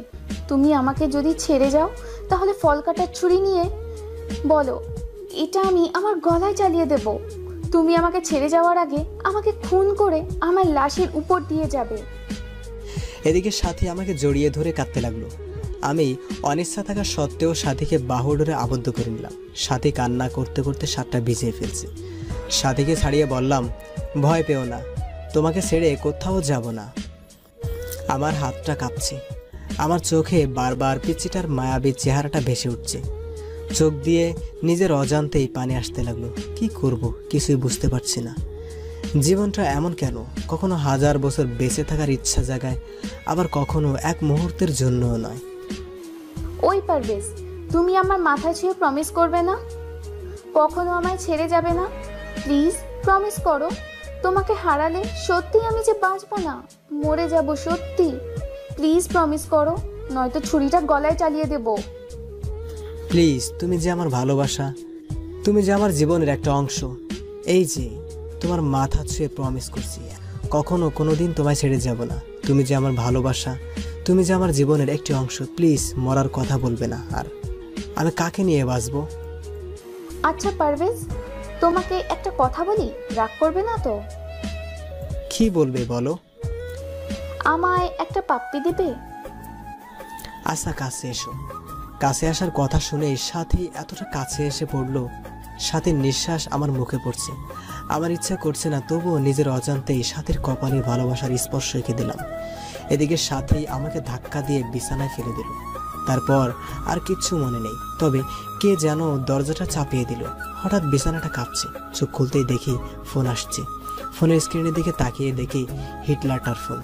আমি ভয়ে ভয়ে ফোন তুলতেই ওপাশ থেকে বলতে লাগলো, কখন থেকে ফোন দিচ্ছি, ফোন ধরার কোনো নামই নেই। কয়টা বাজে, এখনো ঘুমাচ্ছিস? তাড়াতাড়ি এসে গেট খুলে দিয়ে যা। কাম সারছে, সাথী এখনো আমার বুকের উপর শুয়ে আছে। এত সকালে বাসায় সাথীকে দেখলে আমাকে কুরবানি করবে, মাথা কাজ করছে না। এই সাথী, আর কত ঘুমাবে? ওঠো এবার ওঠো। বাবু, আর একটু ঘুমাই। উঠবা তুমি? তাড়াতাড়ি ওঠো। সাথী চোখ কসলিয়ে কসলিয়ে উঠে বলল, কি হয়েছে? আমি বললাম, বাবা এসেছে, বাহিরে দাঁড়িয়ে আছে, কুরবানি করবে আজ আমাদের। এখন কি হবে? যা হবার হবে। বুক থেকে সরো, শাড়িটা পরে নাও। সাথী শাড়িটা ঠিক করে রুমের বাহিরে এলো। আমি ভয়ে ভয়ে বাসার গেট খুলতেই বাবা বলল, গেট খুলতে এত সময় লাগে? আর ওই মেয়ে এখানে কেন? কেন এসেছে এত সকালে? আমি কি বলবো ভেবে পাচ্ছি না, খুব ভয় হচ্ছে। সাথী, তুমি কিছু মনে করো না, পারভেজের বাবা এমনই, সবকিছু সন্দেহের চোখে দেখে। আন্টি, আমি কিচ্ছু মনে করিনি, আমার তাড়া আছে আজ। এখন তাহলে উঠি, অন্যদিন আবার আসবো। সাথী চলে গেল। কথাকে ছোট্ট করে ধন্যবাদ দিলাম। কথা করুণ দৃষ্টিতে আমার দিকে তাকালো। কথার কলেজে ক্লাস শুরু হয়েছে। কথাকে বাবা কলেজে দিয়ে আসতে বলল। বাবার কথা মতো কথাকে কলেজে নিয়ে যাবার জন্য বের হলে সাথী ফোন দেয় আর বলে কথাকে গাড়ি করে যেন কলেজে পাঠাই। সাথীর কথা মতো তাই করলাম। দুপুরে বসে আছি, হঠাৎ কথার নাম্বার থেকে ফোন আসলো। আমি ফোনটা ধরতেই ওপাশ থেকে অপরিচিত কণ্ঠে কেউ একজন বলল, ফোনটা যার, তিনি দুর্ঘটনায় মারা গেছে। লাস্ট ডায়ালে আপনার নাম্বার ছিল। প্লিজ, মেয়েটি যদি আপনার পরিচিত হয়ে থাকে তাহলে শেরপুর সরকারি হসপিটালে চলে আসুন। কথাটা শুনে কিছুক্ষণের জন্য পাথর হয়ে গেছিলাম। কি থেকে কি হয়ে গেল। হসপিটালে গিয়ে দেখি মাথাটা কেমন থেতলে গেছে। নাক দিয়ে রক্ত বের হয়ে আছে, মুখটা অনেক মায়াবী লাগছে। আজ কেন জানি বুকটা ফেটে কান্না আসছে। আজ তো আমার সুখের দিন, আমার পথের কাঁটা দুনিয়া থেকে বিদায় নিয়েছে। তবে কেন এত কষ্ট হচ্ছে, মনে হচ্ছে প্রাণটা দেহ থেকে বের হয়ে যাচ্ছে। হে আল্লাহ, ভালোবাসা পাওয়ার জন্য নিজের স্ত্রীকে খুন করে ফেললাম। কিছুক্ষণ পর বাবা মা আসলো, তারাও কাঁদছে। বাবা সবচেয়ে বেশি কাঁদছে। আজ কথার দাফন, কথার লাশটা কাঁধে নিয়েছি, মনে হচ্ছে কলিজাতে কেউ ছুরি চালিয়ে দিয়েছে। দূরের সাথীকে দাঁড়িয়ে থাকতে দেখলাম, সাথীও আজ কাঁদছে। আকাশ বাতাস আজ কাঁদছে। মনে হচ্ছে কথাকে দাফন করে আসলাম। সাথী আমাকে নির্জনে ডেকে নিয়ে অনেক কান্না করলো, ক্ষমাও চাইলো। সরাসরি আমার পায়ে পড়ে বলতে লাগলো, পারভেজ, আমাদের ভালোবাসার জন্য একটা নিষ্পাপ জীবনকে হত্যা করে ফেললাম। তুমি কিছু অন্যায় করনি, যদিও বা করে থাকো সব তোমার ভালোবাসাকে পাওয়ার জন্য। সাথে চলে গেল। কথার ছায়া মনে হয় প্রতিনিয়ত আমার পাশে ঘুরে, কেমন যেন উদাসীন লাগে। আজকে ভাবলাম সাথীর কাছে যাই, এভাবে আর পারছি না। আজ রাতটা সাথীর সাথে কাটাবো। সাথীকে ফোন দিয়ে না পেয়ে বাসায় গেলাম। বাসায় গিয়ে দেখি দরজা খোলা। আমি সরাসরি সাথীর রুমে চলে গেলাম। সাথীর রুমের কাছে যেতেই দরজার ভেতর থেকে পুরুষের কণ্ঠের আওয়াজ শুনলাম। আমি ভেতরে কি হচ্ছে তা দেখার জন্য জানালার পর্দা দিয়ে রুমের ভেতরে তাকাতেই চমকে উঠলাম। সাথী আর তার ভাই রথক্রিয়ায় ব্যস্ত। হঠাৎ সাথী যা বলল তা শোনার জন্য একেবারেই অপ্রস্তুত ছিলাম। বাবু, কতদিন ধরে আদর করো না, প্লিজ একটু কাছে এসো। আমার বাবুটা কি হট। ইস, আমার বুঝি লজ্জা করে না? ওমা, তাই বুঝি? কোথায় লজ্জা করে? কথাটা বলে কিস করতে লাগলো, আর বলতে লাগলো পাশের রাতে কে আগে জড়ায় ধরছিল। আর আমরা তো স্বামী স্ত্রী মাঝে আবার কিসের লজ্জা? পৃথিবীর সবাই জানে আমরা ভাই বোন, তবে আমরা দুজন ছাড়া। কথাটা বলে সাথীর ঠোঁট জোড়ার সাথে সজীবের ঠোঁট জোড়া মিলিয়ে দিল। এসব দৃশ্য দেখে আমার পায়ের তলার মাটি সরে যাচ্ছে, চোখ দিয়ে অঝরে পানি ঝরছে। যার জন্য আমার নিষ্পাপ বউকে হারালাম। মন চাইছে কালনাগানিকে খুন করি। কথার মুখটা বারবার চোখের সামনে ভেসে উঠছে। এদিকে সাথী বলতে লাগলো, ওগো শুনছো, আমাদের প্ল্যান সাকসেসফুল হওয়ার পথে। আমাদের পথের কাটা কথাকে গাড়ি চাপা দিয়ে মেরে ফেলেছি। মেয়েটার রাজকে অনেক ভালোবাসতো, কিন্তু আমার অভিনয়ের কাছে সব ভালোবাসা চাপা পড়ে গেছে।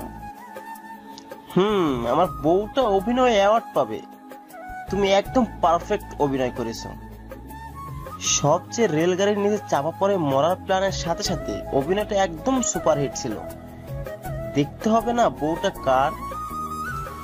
এখন শেষ একটা কাজ হচ্ছে আমার জন্য পাগল পারভেজকে বিয়ে করে কৌশলে তার সমস্ত সম্পত্তি লিখিয়ে নিয়ে আমার বাবুটাকে নিয়ে আমেরিকা চলে যাওয়া, আর তা এ মাসেই পূরণ হবে। কথাগুলো শুনে বুকটা চিনচিনে ব্যথা করছে। মনে চাচ্ছে দুইটাকে খুন করি। এদের জন্য আমার স্ত্রী কথা আজ পরপরে, কিন্তু না, এদেরকে এভাবে মারলে ফেসে যাব। তাই কৌশলে আমার স্ত্রীর হত্যার প্রতিশোধ নিতে হবে। আজ বাইক চালাচ্ছি আর কথার কথা খুব ভাবছি। মনে হচ্ছে কথা আমার পাশে বসে শক্ত করে জড়িয়ে ধরে আছে। চোখ দিয়ে নিজের অজান্তেই পানি আসছে। বাড়িতে এসে বাবাকে জড়িয়ে ধরে ছোট বাচ্চার মতো কান্না করে দিলাম। খুব কষ্ট হচ্ছে বাবা। মাথায় হাত বুলিয়ে দিয়ে বলল, আল্লাহর উপর ভরসা রাখো, তিনি সবকিছু ঠিক করে দিবেন।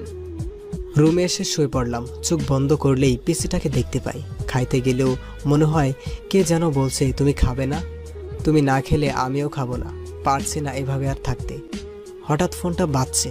ফোনের দিকে তাকিয়ে দেখি কাল নাগিনীটা ফোন দিয়েছে। অনিচ্ছা সত্ত্বেও ফোন ধরলাম। আমার বাবুটা কেমন আছে? আমার বাবুটাকে বড্ড বেশি মিস করছি। বাবুটা একটু আমার সাথে দেখা করবে কি পার্কে? আমার যে বুকটা চিনচিনে ব্যথা করছে। এতগুলা, আর অল্প দিন পরেই আমার বাবুটাকে আপন করে পাবো। প্লিজ এসে পড়ো পার্কে। আমি কালনাগিনীটার ফোনটা কেটে পার্কে চলে গেলাম। পার্কে গিয়ে চুপচাপ পাশে দাঁড়িয়ে আছি। নীল শাড়ি পরেছে, নোংরা শরীরটাকে ঢেকে রেখেছে নীল পোশাকের আড়ালে।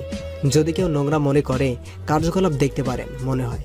কেউ থুতু পর্যন্ত দিত না এ শরীরে। কি হলো বাবু, তোমার পছন্দের শাড়ি পরেছি, কেমন লাগছে বললে না তো? কি বলবো? আচ্ছা বাদ দাও, আমার পথের কাঁটা তো নেই, চলো না বিয়ে করে নি।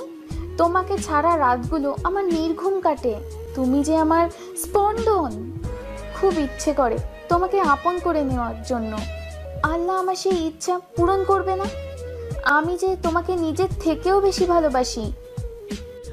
কথাটা বলার সাথে সাথেই ঠাস ঠাস করে চড় বসিয়ে দিলাম। আর সহ্য হচ্ছে না। এই, তুই আমাকে ভালোবাসিস? তাহলে সজীবকে? কি বলছো এইসব? সজীব তো আমার ভাইয়া। যে কেউ দেখে কালনাগিনীটার মায়া পড়ে যাবে, কিন্তু আমি নয়। সি, তোর লজ্জা করে না নিজের স্বামীকে ভাই বলতে, স্বামীকে ভাই বানাতে? আমি সেদিন তোর বাসায় গিয়ে সব দেখেছি আর শুনেছি। তোদের দুটোকে আমি নিজের হাতে খুন করে আমার ফুলের মতো নিষ্পাপ স্ত্রীর হত্যার প্রতিশোধ দিব। তার আগে দেখ ভিডিওটা। যদি সাথীকে বিয়ে না করিস, বলবো সাথীকে বিয়ের প্রবলন দেখিয়ে তার সর্বনাশ করেছিস। আর সাথী অন্তঃসত্ত্বা, তাই বুঝে নে কি করবি তুই। পিছন দিকে তাকাতেই দেখি সজীব মোবাইল ফোনে সাথীর আর আমার হোটেল রুমের ভিডিও এবং বাসার ভিডিও তো রাখছে। এসব দেখে নিজেকে আর কন্ট্রোল করতে পারছি না, ফোনটা আছাড় দিয়ে ভেঙে ফেললাম। বাবু খুব রাগ করেছো? এমন হাজারো ভিডিও আছে। বাবু রাগ করে না, আগামী সপ্তাহে আমাদের বিয়ে। তুমি কাজী অফিসে এসো, নয়তো থানাতে পাঠাবো বাসর করতে। আমি আর কিছু বলতে পারলাম না, এসব আমার পাপের ফল। বাসায় এসে কথার ছবিটা বুকে নিয়ে কান্না করতে করতে ঘুমিয়ে গেলাম। পরের দিন সকালবেলা টেলিভিশন অন করতেই যা দেখলাম তা দেখার জন্য মোটেও প্রস্তুত ছিলাম না, কারণ খবরে দেখলাম কাল রোড অ্যাক্সিডেন্টে সজীব আর সাথী দুজনেই মারা গিয়েছে। মনে মনে ভাবলাম, আল্লাহর বিচার সবচেয়ে বড় বিচার, যার হাত থেকে কারো রেহাই নেই। পরের দিন কথার পছন্দের নীল শার্টটা বের করতে আলমারি খুলে একটা ডায়েরি পেলাম। ডায়েরিটা হাতে নিয়ে বুঝতে পারলাম এটা কথার লেখা ডায়েরি। না পড়া সেই ডায়েরিটা প্রথম পাতা উল্টাতে নীল কালিতে লেখা দেখলাম, কাল আমার বাসর রাত ছিল। বাসর রাত সব নারীর জীবনে শ্রেষ্ঠ রাত থাকে, কিন্তু আমার বাসর রাতে স্বামীর হাতের স্পর্শে ঠোঁটের রক্ত ঝরিয়েছি, মা বাবাকে হারিয়েছি। ভেবেছিলাম স্বামীর পায়ের নিচে বাকিটা জীবন কাটিয়ে দেব, কিন্তু আল্লাহ যার কপালে সুখ রাখেন সে কিভাবে সুখী হবে? প্রতিদিন মাঝরাতে সবাই যখন ঘুমিয়ে থাকতো, একা ঘুম থেকে উঠে পড়তাম, আল্লাহর কাছে মাঝরাতে স্বামীকে চেয়ে কান্না করতাম। যেদিন আমার স্বামীর সাথে প্রথম যৌন সম্ভ্রম হলো, সেদিন সব কষ্ট ভুলে গিয়েছিলাম। মনে মনে আল্লাহর দরবারে লক্ষ কোটি শুকরিয়া জানিয়েছিলাম আমার বরকে আমার করে দিয়েছে। কিন্তু পরের দিন যখন জন্ম নিয়ন্ত্রণ পিল এনে নিয়ে এসে খেতে বলে, মুহূর্তে পৃথিবীটা উলট পালট হয়ে যায়। বাধ্য করে আমাকে জন্ম নিয়ন্ত্রণ পিল খাওয়ার। আল্লাহর কাছে কত কেঁদেছি সন্তানকে গর্ভধারণ করার জন্য। খুব কষ্ট হতো, বুকের ভেতরটা ফেটে কান্না আসতো যখন দেখলাম আমার স্বামী সাথী নামের মেয়েটার সাথে অবৈধ কাজ করে। নিজে যখন তাদের কুকর্ম ঢেকে রাখার জন্য দরজা টেনে দেই, বাবাকে বলি যে সাথী আমার ফ্রেন্ড, নিজের স্বামীকে বাঁচাতে নিজের ভালোবাসার অধিকার বিসর্জন দিয়েছে। সবচেয়ে কষ্ট লেগেছে সেদিন, যেদিন শুনেছি আমাকে মারার জন্য আমার স্বামী আর সাথী প্ল্যান করছে। সব জেনেও মনকে এ বলে সান্ত্বনা দিয়েছি যে পারভেজ যদি আমার জীবনের বিনিময়ে সুখী হয়, তাহলেই আমি সার্থক। ডায়েরিটা পড়ে নিজেকে ঠিক রাখতে পারলাম না। পিছন দিকে তাকাতেই দেখি কথা কান্না করছি। এই কথা, কাঁদছো কেন? তোমাকে কষ্ট দিয়েছি, তার ফল ভোগ করছি। এই পারভেজ, কি হয়েছে? কার সাথে কথা বলিস? মা, কথা বলো না। কথা কান্না করছে। ওকে আমি না খুব কষ্ট দিয়েছি মা বাবাকে নিয়ে হসপিটালে নিয়ে গেল। এখন আমার কোনো চিন্তা নেই, কথাকে সাথে নিয়েই ঘুমাই। শালার ডাক্তার নাকি বলে আমি পাগল হয়ে গেছি। শালার লেখাপড়া করে পাগল হয়েছে, আমাকে পাগল বলে? কত বড় সাহস! আরেকবার যখন পাগল বলছে তখন গলা ধাক্কা দিয়ে ফেলে দিয়েছি। আমাকে জোর করে একটা রুমে আটকে রেখেছে। রুমে শুধু আমি আর কথা। নার্সকে জিজ্ঞেস করলাম আমি এখন কোথায়। নার্স বলল আপনি এখন পাবনায় আছেন আপনার বউ কথার সাথে। কথাটা বলে একটা কিসের যেন ইঞ্জেকশন দিয়ে দিল। ঘুম থেকে উঠে দেখি কথা আমার দিকে তাকিয়ে হাসছে। মা আসছে। বাবাকে বললাম, বাবা আমার এখানে থাকতে ভালো লাগে না, আমাকে তোমাদের সাথে নিয়ে চলো না। সাথী তোমাদের বৌমা কথাকেও নিয়ে চলো। বাবাও কাঁদছে। ও বাবা, কাঁদছো কেন? আমাকে এখান থেকে নিয়ে যাবে না? জানো বাবা, এখানে কেউ আমার সাথে কথা বলে না, শুধু কথা ছাড়া। বাবা, আমাকে নিয়ে চলো না, আমি থাকবো না।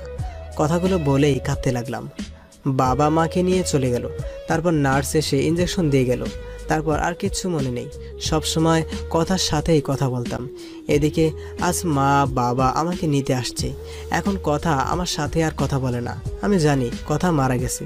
মা বাবা বাসায় নিয়ে বলল, পারভেজ বাবা, তুমি 5 বছর পাগল হয়ে পাবনা মানসিক হাসপাতালে ছিলে। এ 2 বছরে অনেক পরিবর্তন হয়ে গেছে। আমরা আজ নিঃস্ব, ব্যবসাতে ক্ষতি হয়েছে, ব্যাংকের লোকেদের ঋণ পরিশোধ করতে বাড়িটা বিক্রি করে দিয়েছি। এখন এই বাসাতে ভাড়া আছি। বাবার কথাগুলো শুনে নিজের অজান্তেই চোখের কোণে পানি চলে আসলো।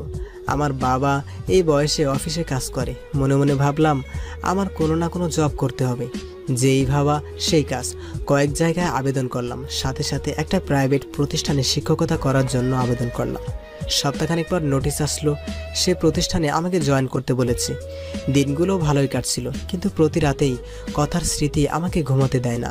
কথার সেই দুষ্টামিগুলো আজও আমাকে কাঁদায়। প্রতি রাতে কথার ছবি বুকে নিয়েই ঘুমাই, খুব কষ্ট হয়। মাঝরাতে মোনাজাতে শুধু একটা কথাই বলি, আল্লাহ আমার স্ত্রীকে ভালো রেখো। এদিকে স্কুলে একটা বাচ্চাকে দেখে খুব অবাক হয়ে গেলাম। কি সুন্দর করে হাসে, ঠিক কথার মতো। কি মায়াবী চাহনি, মনে হচ্ছে কথার প্রতিচ্ছবি তার মাঝে দেখতে পাচ্ছি। আমি মেয়েটাকে ডাক দিয়ে বললাম, তোমার নাম কি মামনি? আসসালামু আলাইকুম। ওয়ালাইকুম সালাম। উত্তরটা দিয়ে মনে মনে ভাবতে লাগলাম, এতটুকু একটা বাচ্চা মেয়ে হাই হ্যালো না বলে সালাম দিল। আপনি কি জানেন না, কারোর সাথে কথা বলতে হলে প্রথমে সালাম দিয়ে কথা শুরু করতে হয়? আমার নাম তাসনিয়া কারিমা রাইসা। নামটা শুনে বুকটা কেমন যেন কেঁপে উঠল। আপনি আমাদের নতুন টিচার? হ্যাঁ মামনি, আমি তোমাদের নতুন টিচার। এই নাও চকলেট। আমরা আজ থেকে ফ্রেন্ড, কেমন? ফ্রেন্ড। তুমি আমার চকলেট নিলে আমাকে পাপ্পি দিবে না? তুমি এত কিপটে কেন? তোমার সাথে আরি। কান ধরো। কান না ধরে বলবে, রাজকন্যার সাথে আর কোনোদিন অপরাধ করব না। তুমি জানো না রাইসা নামের অর্থ হলো রানী? আমি না তোমার টিচার, টিচারকে কান ধরে বলা লাগে? টিচার না ছাই, তুমি এখন আমার বন্ধু। কিছুক্ষণ আগে চকলেট দিয়ে বন্ধু বানিয়েছি। তোমার টিচারগিরি ক্লাসে দেখাবে। এখন কান ধরো, নইলে ফাইন ধরবো। আমি আর কি বলবো ভেবে পাচ্ছি না, খুব হাসি পাচ্ছে। মেয়েটার চোখের দিকে তাকিয়ে দেখি রাগের লুক নিয়ে তাকিয়ে আছে। কি হলো, আমার কথা বুঝোনি? বন্ধু হলে কেন? বন্ধু হয়েছো যেহেতু কান ধরো, বলো আর এমন অপরাধ হবে না। যদি না কান ধরো তাহলে দাঁত পড়ে যাবে, আর দাঁত পড়ে গেলে বিয়ে হবে না। রাইসার কথা শুনে কান ধরে বললাম, আমার ভুল হয়েছে, আর এমন ভুল হবে না। মেয়েটাকে টান দিয়ে কোলে নিয়ে গালে মুখে চুমু দিয়ে বললাম, মামনি এখন হয়েছে? বেশ হয়েছে। তুমি সত্যি অনেক ভালো। হঠাৎ পাশ থেকে 10 বছরের মতো একটা মেয়ে এসে বলল, রাইসা, আব্বু চলে এসেছে, চলো, দাঁড়িয়ে আছে। ও আপু, তুমি আমার ফ্রেন্ডের সাথে পরিচয় হয়ে নাও। এই যে স্যার, এটা আপনার আপু রিচি। রিচি আপু, আমার স্যারকে সালাম দাও। আসসালামু আলাইকুম, আমি রিচি। স্যার আজকে আসে। হঠাৎ দেখি একটা ভদ্রলোক এসে রাইসাকে কোলে নিল। রাইসা বাবাই বাবাই বলে লোকটাকে জড়িয়ে ধরল। লোকটা রাইসা আর রিচিকে নিয়ে গাড়ি করে চলে গেল। মনে মনে ভাবলাম, আজ যদি কথা বেঁচে থাকতো তাহলে আমাদের সন্তানটা ঠিক এতটুকু বড়ই হতো। নিজের অজান্তে চোখের পাতাটা ভিজে উঠল। কথার চাঁদ মুখটা ভেসে উঠছে স্মৃতিপটে। এদিকে বাসায় এসে দেখি বাবা অসুস্থ। বাবাকে নিয়ে হসপিটালে গেলাম। ডাক্তার রুমে গিয়ে সেই লোকটাকে দেখলাম কেমন বিচলিত ভঙ্গিতে বসে আছে। ডাক্তার লোকটিকে বলল, এদিকে আমি একজন ডাক্তারকে নিয়ে বাবাকে দেখালাম। ডাক্তার বলল, তেমন কিছু না, প্রেশারটা একটু বেড়েছে। বাবার বেড থেকে বের হয়ে পাশের বেডের দিকে তাকাতেই বুকটা কেমন যেন হু হু করে কেঁদে উঠল। কি মায়াবী মুখটা, কেমন যেন অন্ধকারে ঢাকা পড়ে গেছে। মুখে অক্সিজেন মাস্ক লাগানো, মনে হচ্ছে আমার নিজের আপন কেউ। কেন এতটা কষ্ট হচ্ছে মেয়েটাকে দেখে? বুকের ভেতর চিনচিনে ব্যথা করছে। ডাক্তারের রুমে গিয়ে বললাম, মেয়েটার কি হয়েছে? পাশ থেকে লোকটি বলল, কাল স্কুলে আসার সময় গাড়ি দুর্ঘটনা হয়, প্রচুর ব্লাড যায়। মাথায় অনেক আঘাত পেয়েছে। তার মা মেয়ের খবর শুনে অজ্ঞান হয়ে পড়ে আছে। মেয়েটার যদি কিছু হয়ে যায় তার মা বাঁচবে না। যদি এখন রক্ত না পাওয়া যায় আল্লাহ যে কি করবেন। কথাটা বলেই কেঁদে দিল। এদিকে এক নার্স এসে বলল, স্যার, ঢাকার আশেপাশে প্রায় সব ব্লাড ব্যাংকে খবর নিয়েছি, কিন্তু কোথাও রক্ত পাওয়া গেল না। এদিকে পেশেন্টের অবস্থাও ভালো না, জানি না কি হবে। নার্সের কথাটা শুনে রফিক সাহেব কেঁদে দিলেন। আমার জানি এই কথাগুলো শুনে খুব কষ্ট হচ্ছে। আমি ডাক্তারকে বললাম, ডাক্তার সাহেব, আমি রক্ত দিব। আমার রক্তের গ্রুপ ও নেগেটিভ। ডাক্তার তাড়াহুড়ো করে আমায় নিয়ে শুয়ে দিলেন। 2 ব্যাগ রক্ত নিয়ে রাইসাকে দিল। আমি কিছুক্ষণ শুয়ে থেকে উঠে বাবার কাছে চলে আসলাম। পরের দিন বাবাকে নিয়ে বাসায় ফিরি। হসপিটাল থেকে আসার সময় রাইসার বেডের দিকে তাকিয়ে দেখি একটা মেয়ে রাইসাকে জড়িয়ে ধরে আছে। মনে হচ্ছে এটাই রাইসার মা, কিন্তু মানুষটাকে খুব পরিচিত লাগছে। এক ধ্যানে তাকিয়ে আছে মেয়েটার দিকে। নার্সের কথাটা শুনে রফিক সাহেব কেঁদে দিলেন। আমার জানি এই কথাগুলো শুনে খুব কষ্ট হচ্ছে। আমি ডাক্তারকে বললাম, ডাক্তার সাহেব, আমি রক্ত দিব। আমার রক্তের গ্রুপ ও নেগেটিভ। ডাক্তার তাড়াহুড়ো করে আমায় নিয়ে শুয়ে দিলেন। 2 ব্যাগ রক্ত নিয়ে রাইসাকে দিল। আমি কিছুক্ষণ শুয়ে থেকে উঠে বাবার কাছে চলে আসলাম। পরের দিন বাবাকে নিয়ে বাসায় ফিরি। হসপিটাল থেকে আসার সময় রাইসার বেডের দিকে তাকিয়ে দেখি একটা মেয়ে রাইসাকে জড়িয়ে ধরে আছে। মনে হচ্ছে এটাই রাইসার মা, কিন্তু মানুষটাকে খুব পরিচিত লাগছে। এক ধ্যানে তাকিয়ে আছে মেয়েটার দিকে। কিরে পারভেজ, বাসায় যাবি না? দাঁড়িয়ে পড়লি যে? বাবার কথা শুনে খানিকটা চমকে বললাম, চলো বাবা। বাবাকে নিয়ে বাসায় আসার পর বিছানায় গাটা এলিয়ে দেয়। পরের দিন হঠাৎ কে যেন দরজা নক করছে। আমি দরজাটা খুলতেই আমার মাথাটা ঘুরতে লাগলো, পা দুটো কাঁপছে। কথা, তুমি বেঁচে আছো? হ্যাঁ, বেঁচে আছি। তুমি কি ভেবেছিলে আমি মরে গেছি?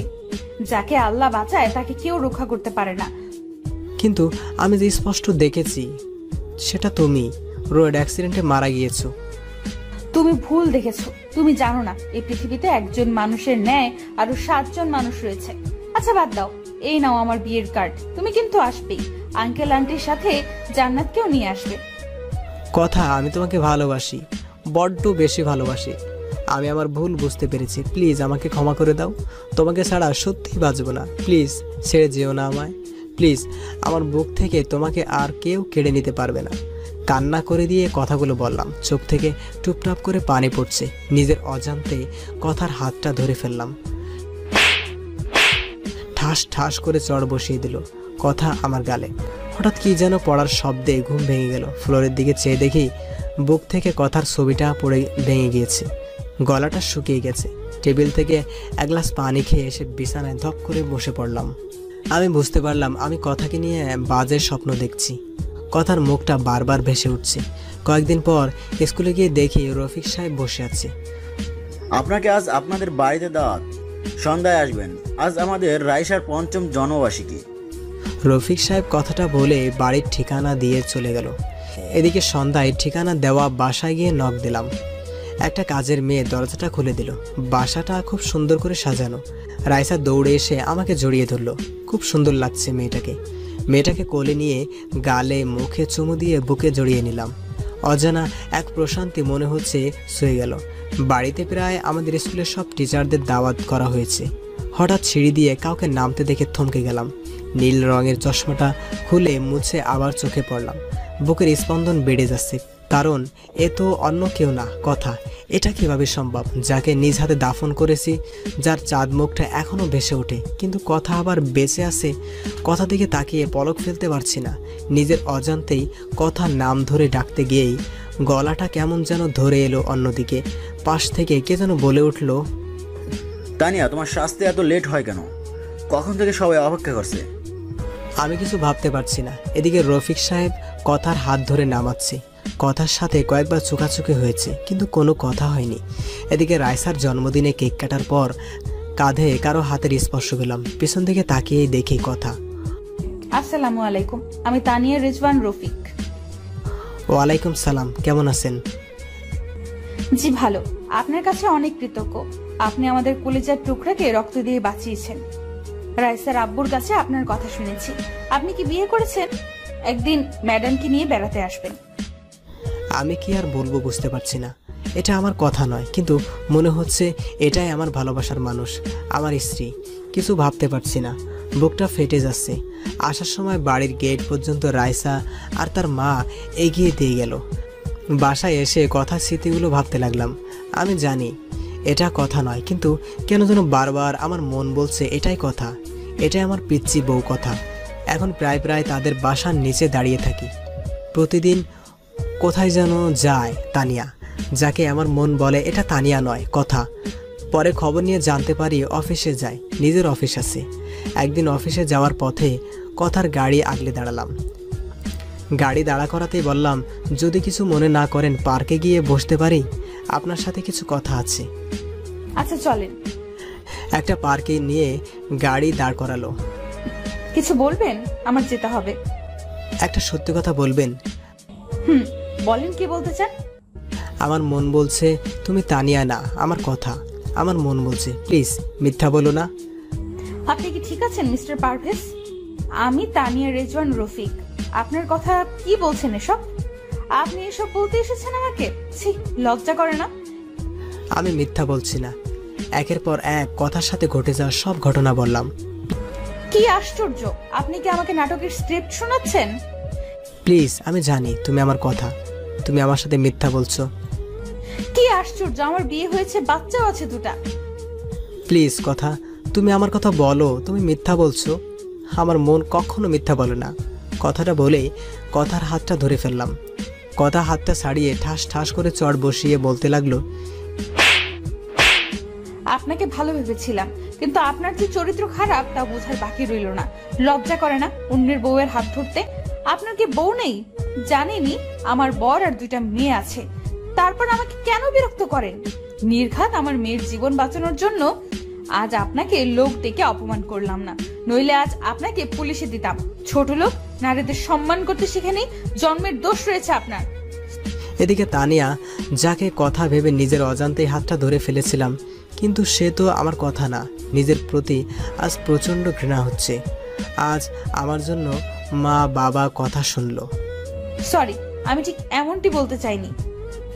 না ঠিক আছে, বলবেন না কেন? আমি যে হতভাগা নিজের স্ত্রীকে কত কষ্ট দিয়েছি, এতটা ভালোবাসা সত্ত্বেও তাকে দূরে সরিয়ে দিয়েছি। তবে জানেন, এখনো মাঝরাতে উঠে তার জন্য কান্না করি, তার ছবিটা বুকে নিয়ে ঘুমাই, আর ডায়েরিটা বুকে নিয়ে প্রতি রাতেই কাঁদি। 5 বছর পাগল হয়ে পাবনা ছিলাম, জানি না আর কত কষ্ট পাবো। আল্লাহ আরও আমাকে কষ্ট দেন যেন। জানেন, যেদিন আপনাকে দেখছি সেদিন আমার মন বলছে আপনি আমার কথা, আমার কলিজার টুকরার মতো। কিন্তু না, সেটা আমারই ভুল, কারো মতো। দেখতে বা কথা বলতে পারলেই সে যে আপন হবে তা তো কথা নয়। ক্ষমা করে দিবেন, ভালো থাকবেন। এই যে ডায়েরিটা, এখানে সব লেখা আছে। আবারও বলছি, আপনাকে আমার স্ত্রী ভেবে ডিস্টার্ব করার জন্য দুঃখিত। খুব বাজে তো আমি, তাই না? আচ্ছা আসি। চোখ দিয়ে অঝরে পানি পড়ছে, আর বাঁচার ইচ্ছা করছে না, বুকটা ফেটে যাচ্ছে। বারবার কথার চাঁদ মুখটা ভেসে উঠছে। এদিকে কখন যে মাঝ রাস্তায় এসে পড়েছে জানি না। পেছন থেকে কে যেন ডাকছে। পিছন থেকে চেয়ে দেখি তানিয়া হাত দিয়ে ইশারা দিয়ে সরে যেতে বলছে। আমি মুগ্ধ নয়নে তাকিয়ে আছি। এদিকে তানিয়া দৌড়ে আসছে। কি সুন্দর লাগছে, মনে হচ্ছে আমার কলিজার টুকরার কথা দৌড়ে আসছে আমাকে ভালোবাসার পরম শিহরণে জড়িয়ে নেওয়ার জন্য। হঠাৎ কি যেন একটা ধাক্কা দিয়ে শূন্যে উড়িয়ে ফেলে দিল। পাশ দিয়ে একটা বাস চলে গেল। আমি ধাক্কা খেয়ে রাস্তার একপাশে গড়িয়ে পড়লাম। চোখ দুটি রক্তে বন্ধ হয়ে আসছে, নাক মুখ দিয়ে রক্ত বের হচ্ছে। অনুভব করতে পারছি কেউ বুকের সাথে শক্ত করে জড়িয়ে ধরে আছে আমায়, আর বলছে, ক্ষমা করে দাও আমায়, আমি তোমার কথা, তোমার কিছুই হবে না, আমাকে ছেড়ে কোথাও যেতে পারো না। কেউ কি শুনছেন? প্লিজ আমার স্বামীকে বাঁচাও, আমার স্বামীকে হেফাজত করো। কে আছো তোমরা? আমার স্বামীকে হসপিটালে নিয়ে যাও। চোখ দুটি বন্ধ হয়ে আসছে, শত চেষ্টা করেও চোখ দুটি খুলতে পারছি না। নিঃশ্বাস বন্ধ হয়ে আসছে, কানে ভেসে আসছে কথার আজারি। বারবার কপালে চুমু খাচ্ছে, শক্ত করে জড়িয়ে ধরে কাঁদছে। তারপর আর কিচ্ছু মনে নেই। অন্যদিকে একদল লোক এসে হাসপাতালে নিয়ে যায়। এদিকে কথাকে আজ পাগল পাগল লাগছে। ফোনটা বের করে পারভেজের বাবার কাছে ফোন দিয়ে কাঁদতে লাগলো। কি রে মা, কাঁদছিস কেন? কথা বলছিস না কেন? বাবা, পারভেজ অ্যাক্সিডেন্ট করেছে। বাবা, ওকে ছাড়া আমি বাঁচবো না। ওকে বাঁচান বাবা, আমার মেয়েটার কি হবে মা? আপনি প্লিজ সদর হসপিটালে আসেন। কথার মুখে পারভেজের বাবার দুর্ঘটনার কথা শুনে তার পায়ের নিচে মাটি সরে গেল। কই গো পারভেজের মা, চলো হাসপাতালে যেতে হবে। আমাদের পারভেজ অ্যাক্সিডেন্ট করেছে। কথাটা বলতে গিয়ে গলাটা ধরে গেল। কি হয়েছে আমার বাবার? তোমাকে বলেছিলাম আমার ছেলেটাকে আর কষ্ট দিও না, কিন্তু তোমরা সবাই মিলে আমার ছেলেটাকে প্রতি রাতে কাঁদিয়েছো। এদিকে হসপিটালে এসে দেখে পারভেজকে অপারেশন থিয়েটারে নিয়ে গেছে। কথা কাঁদছে। রফিক সাহেব ও আসছে, কথাকে বোঝাচ্ছে। কথা পারভেজের মাকে জড়িয়ে ধরে কাঁদতে কাঁদতে বলল, মা, ও কোনো কথা বলছে না। ওকে ছাড়া সত্যি আমি মরে যাব। ও যে আমার নিঃশ্বাস, আমি বাঁচবো না মা পারভেজকে ছাড়া। ওকে চিরদিনের জন্য পাওয়ার জন্য কত কিছুই না করেছি। এখনো প্রতি রাতে তার দেওয়া শেষ অবলম্বন রাইসাকে বুকে নিয়ে বেঁচে আছি। হঠাৎ অপারেশন থিয়েটার থেকে ডাক্তার বেরিয়ে আসতেই কথা দৌড়ে গেল। প্লিজ ডাক্তার বলেন আমার স্বামী কেমন আছে? ওর কিছু হবে না তো? প্লিজ ডক্টর, চুপ করে থাকবেন না। ডাক্তার চোখ থেকে পানি ঝেড়ে দিয়ে বলল, আমরা সর্বোচ্চ চেষ্টা করেছি, কিন্তু এখন আমাদের করার কিচ্ছু নেই। আল্লাহকে ডাকেন, তিনি যদি ইচ্ছা করেন তাহলে বাঁচতে পারেন। রোগী ক্রিটিক্যাল অবস্থায় আছে। ডাক্তারের কথা শুনে কথার পায়ের তলার মাটি সরে গেল। চোখ থেকে টুপটাপ করে পানি ঝরছে। ডাক্তার, আমি কি পারভেজের সাথে দেখা করতে পারি? যান, তবে কোনো কথা বলবেন না। এদিকে কথা ডাক্তারের কথা মতো পারভেজের কেবিনে ঢুকতেই বুকটা হু হু করে কেঁদে উঠল। সারা মুখে ব্যান্ডেজ করা, মুখের অক্সিজেন মাস্ক লাগানো, খুব কষ্ট লাগছে কথার কাছে। পারভেজের মায়াবী মুখটা বারবার ভেসে উঠছে। কথা কিছু না ভাবতে পেয়ে পারভেজের পা দুটি জড়িয়ে ধরে কাঁদতে লাগলো। কাঁদতে কাঁদতে বলল, পারভেজ প্লিজ আমায় ক্ষমা করে দাও। আমায় ছেড়ে কোথাও যেও না। তোমার পায়ের নিচে থাকতে দিও। তোমার পায়ের নিচে যে আমার সব সুখ। আমি তোমাকে অনেক কষ্ট দিয়েছি, প্লিজ আমায় ছেড়ে দিও না। তুমি না বলেছো তোমার যদি কখনো মেয়ের নাম হয় রাইসা রাখবে? তুমি জানো না রাইসা তোমার আর আমার মেয়ে? জানো তোমার মেয়ে জানে তুমি ওর বাবা। তোমাকে কতবার বাবা ডেকে বুকে জড়িয়ে নিতে চেয়েছিল, কিন্তু আমি তোমাকে বাবা বলে ডাকতে দেইনি। তুমি তোমার মেয়েকে বুকে জড়িয়ে নেবে না? ওই আমার জীবন, আমার বেঁচে থাকার অবলম্বন। তোমাকে ছাড়া যে আমি আমাকে কল্পনা করতে পারি না। কথাগুলো বলতে বলতে পা দুটো বুকের সাথে জড়িয়ে কাঁদতে লাগলো। সমানে পায়ে চুমু খাচ্ছে কথা। এদিকে পেছন থেকে এসব নার্স দেখে নিজেই অজান্তে কেঁদে দিয়েছে। নার্স বলল, বোন প্লিজ এভাবে কান্না করো না, আল্লাহকে ডাকো, রোগীর ক্ষতি হবে না। নার্সের কথা শুনে পারভেজের পা ছেড়ে দিলাম। কলিজাটা ফেটে যাচ্ছে। বাসা থেকে ফোন দিল, রাইসা নাকি কাঁদছে তার বাবার জন্য। কেউ তার কান্না থামাতে পারছে না। রাইসা শুনেছে পারভেজ নাকি অ্যাক্সিডেন্ট করেছে। বাবাকে বলে বাসায় যাওয়ার জন্য বের হতেই এক লোক বলল, ম্যাডাম হসপিটালে আসার সময় আপনার হাতে ডায়েরিটা ছিল। কথা ডায়েরিটা হাতে নিয়ে বাসায় আসতেই, তুমি আমার বাসায় আসবে না, তুমি বাবাইকে কষ্ট দিয়েছো। আমি সব শুনেছি। আঙ্কেলকে যখন ফোনে বলেছো যে বাবাই অ্যাক্সিডেন্ট করেছে, তাও তোমার জন্য।